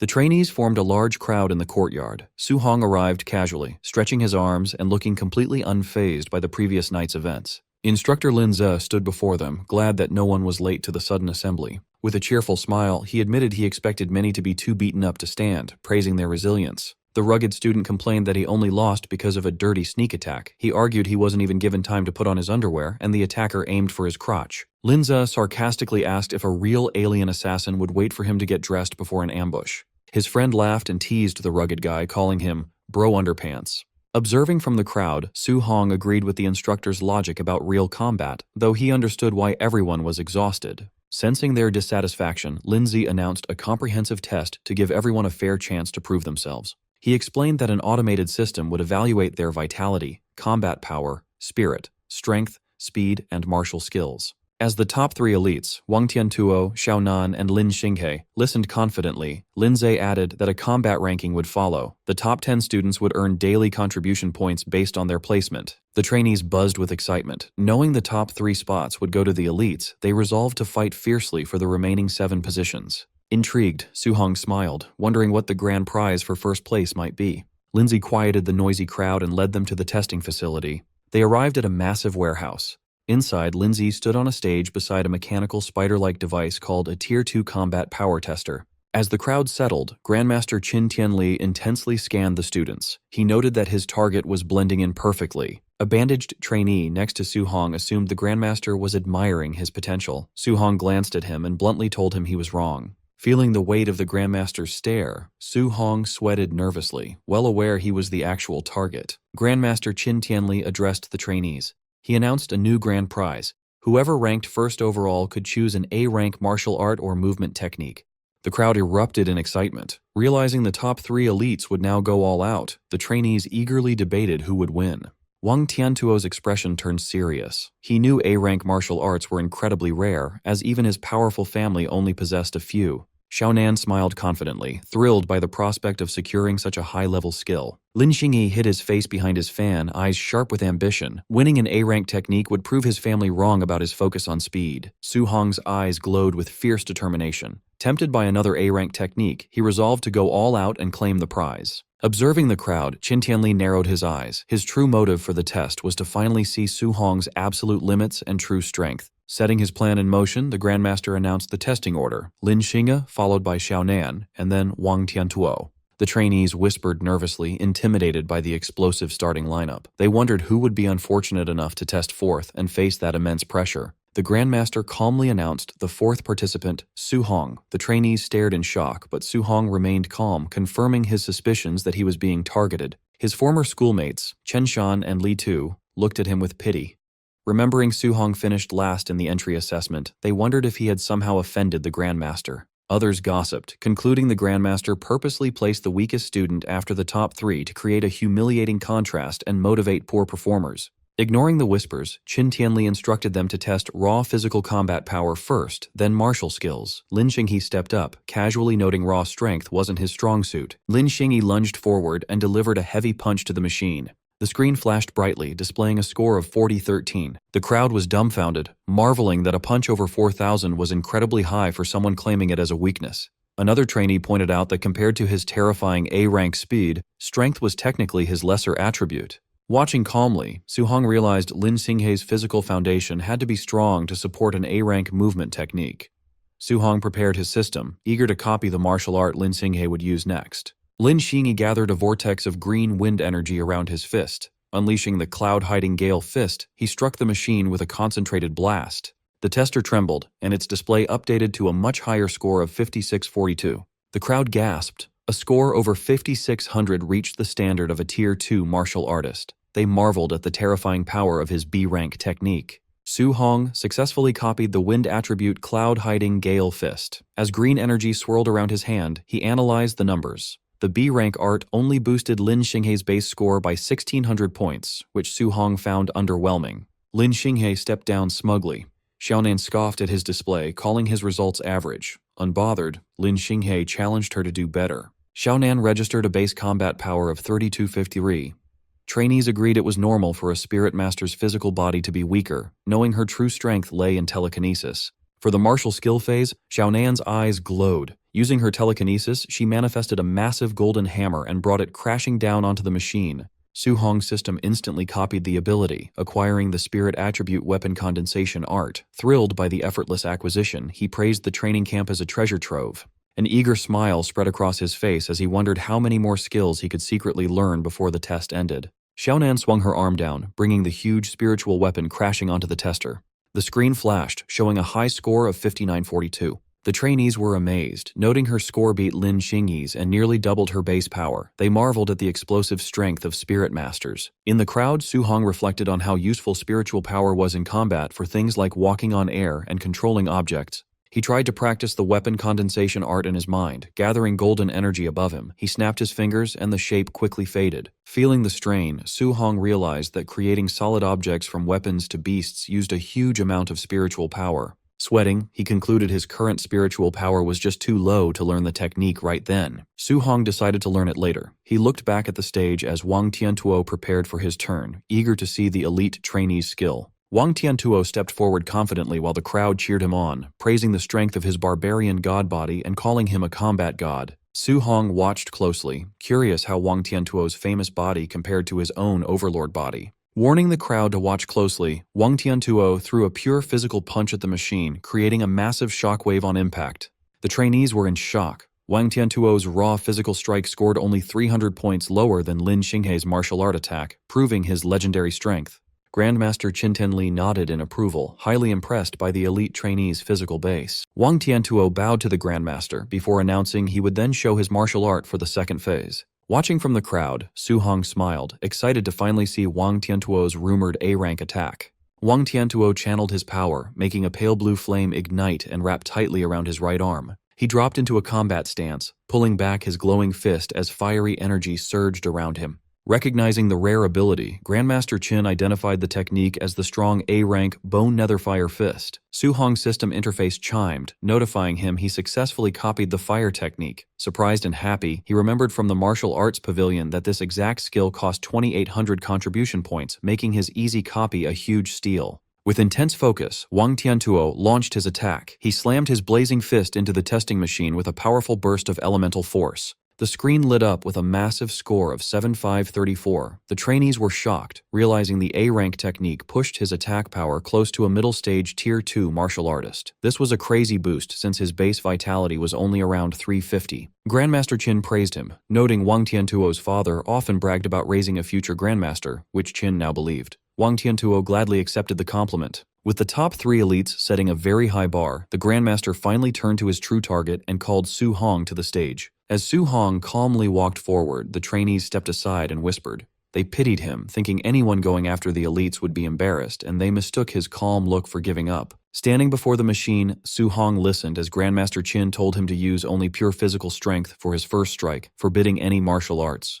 Unbothered and ready, Su Hong simply agreed. Su Hong dropped into a stance, winding up his arm as the force of his movement whipped the air around him. Exhaling sharply, his expression turned serious, his eyes shining with intense focus. Driven by his drive to win the grand prize, Su Hong threw a powerful punch, confident he would take first place. His bare fist hit the machine, creating a massive explosive shockwave that kicked up a huge cloud of dust. The heavy machine shook violently as the screen updated, revealing a mind-blowing pure physical score of 6551. Seeing the results, Grandmaster Qin and instructor Lindsay broke out in a cold sweat. The Grandmaster was completely shocked, admitting to himself he still underestimated the young man's crazy base strength. The entire crowd of trainees fell into a stunned silence, their eyes wide and jaws dropped in shock. Chaos quickly erupted as the trainees screamed in disbelief, wondering if the machine was broken. They were confused how the student who placed dead last in the entry assessment was now putting out numbers that shattered their belief that Wang Tiantuo was the camp's king. The top 3 elites were also shaken. Lin Xinghe dropped his arrogant act, thinking such huge physical power was impossible for a Tier 1 martial artist. He wrongly concluded that Su Hong must have secretly reached Tier 2. Breaking the tension, Su Hong turned to the instructors and calmly asked if he should proceed with the martial arts test. Still recovering from the shock, Grandmaster Qin gave him the okay. Su Hong stepped back into the testing area, taking a firm stance for his next attack. His system rapidly processed the newly acquired skill. The mastery percentage ticked up fast as a pale blue fiery aura identical to Wang Tiantuo's attack ignited around his body. As the proficiency shot past 80%, Su Hong realized mastering the A-rank Bone Netherfire Fist was much faster than his previous A-rank movement technique. He felt the explosive skill perfectly suited his fighting style. Watching Su Hong gather power, instructor Lindsay wondered out loud how high the final score would go. Knowing Su Hong came from an ordinary working-class family, Lindsay assumed he didn't have the resources for anything higher than a low-rank martial art. Grandmaster Qin narrowed his eyes, sensing the strong elemental energy radiating from the trainee. He corrected the instructor, stating that based on the intense aura, the technique was definitely not a low-level martial art. Su Hong's system chimed as his understanding of the Bone Netherfire Fist hit 100%, officially mastering the technique. His eyes flashed with glowing energy as the process completed. He casually summoned the pale blue flames around his fist. The crowd immediately recognized the aura and went crazy, completely confused how Su Hong secretly learned Wang Tiantuo's exclusive martial art. Eager to test his new A-rank attack, Su Hong dropped into a fierce combat stance. He launched forward, slamming his blazing fist into the testing machine with a massive impact.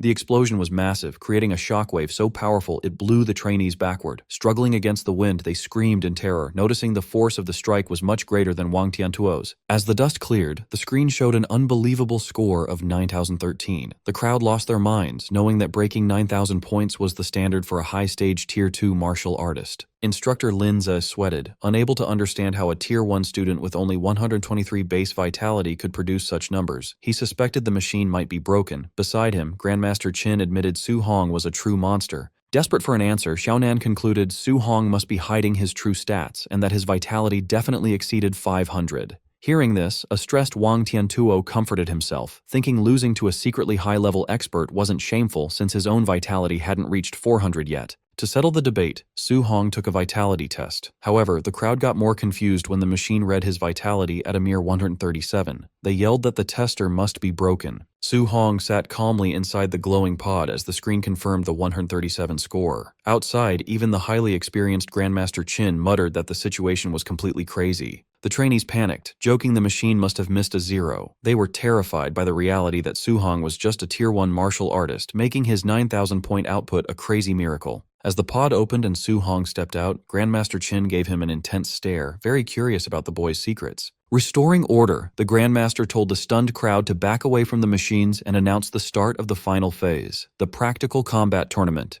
He explained the rules with a smirk, stating it would be a challenge system where trainees could pick their opponents. The final winner would secure first place and the grand prize of an A-rank martial art. Instantly, an eager shadow fell over Lin Singa's face as he called out to the Grandmaster. Holding his closed folding fan, Lin Singa stepped forward and pointed his finger at Su Hong, boldly declaring his intent to challenge him.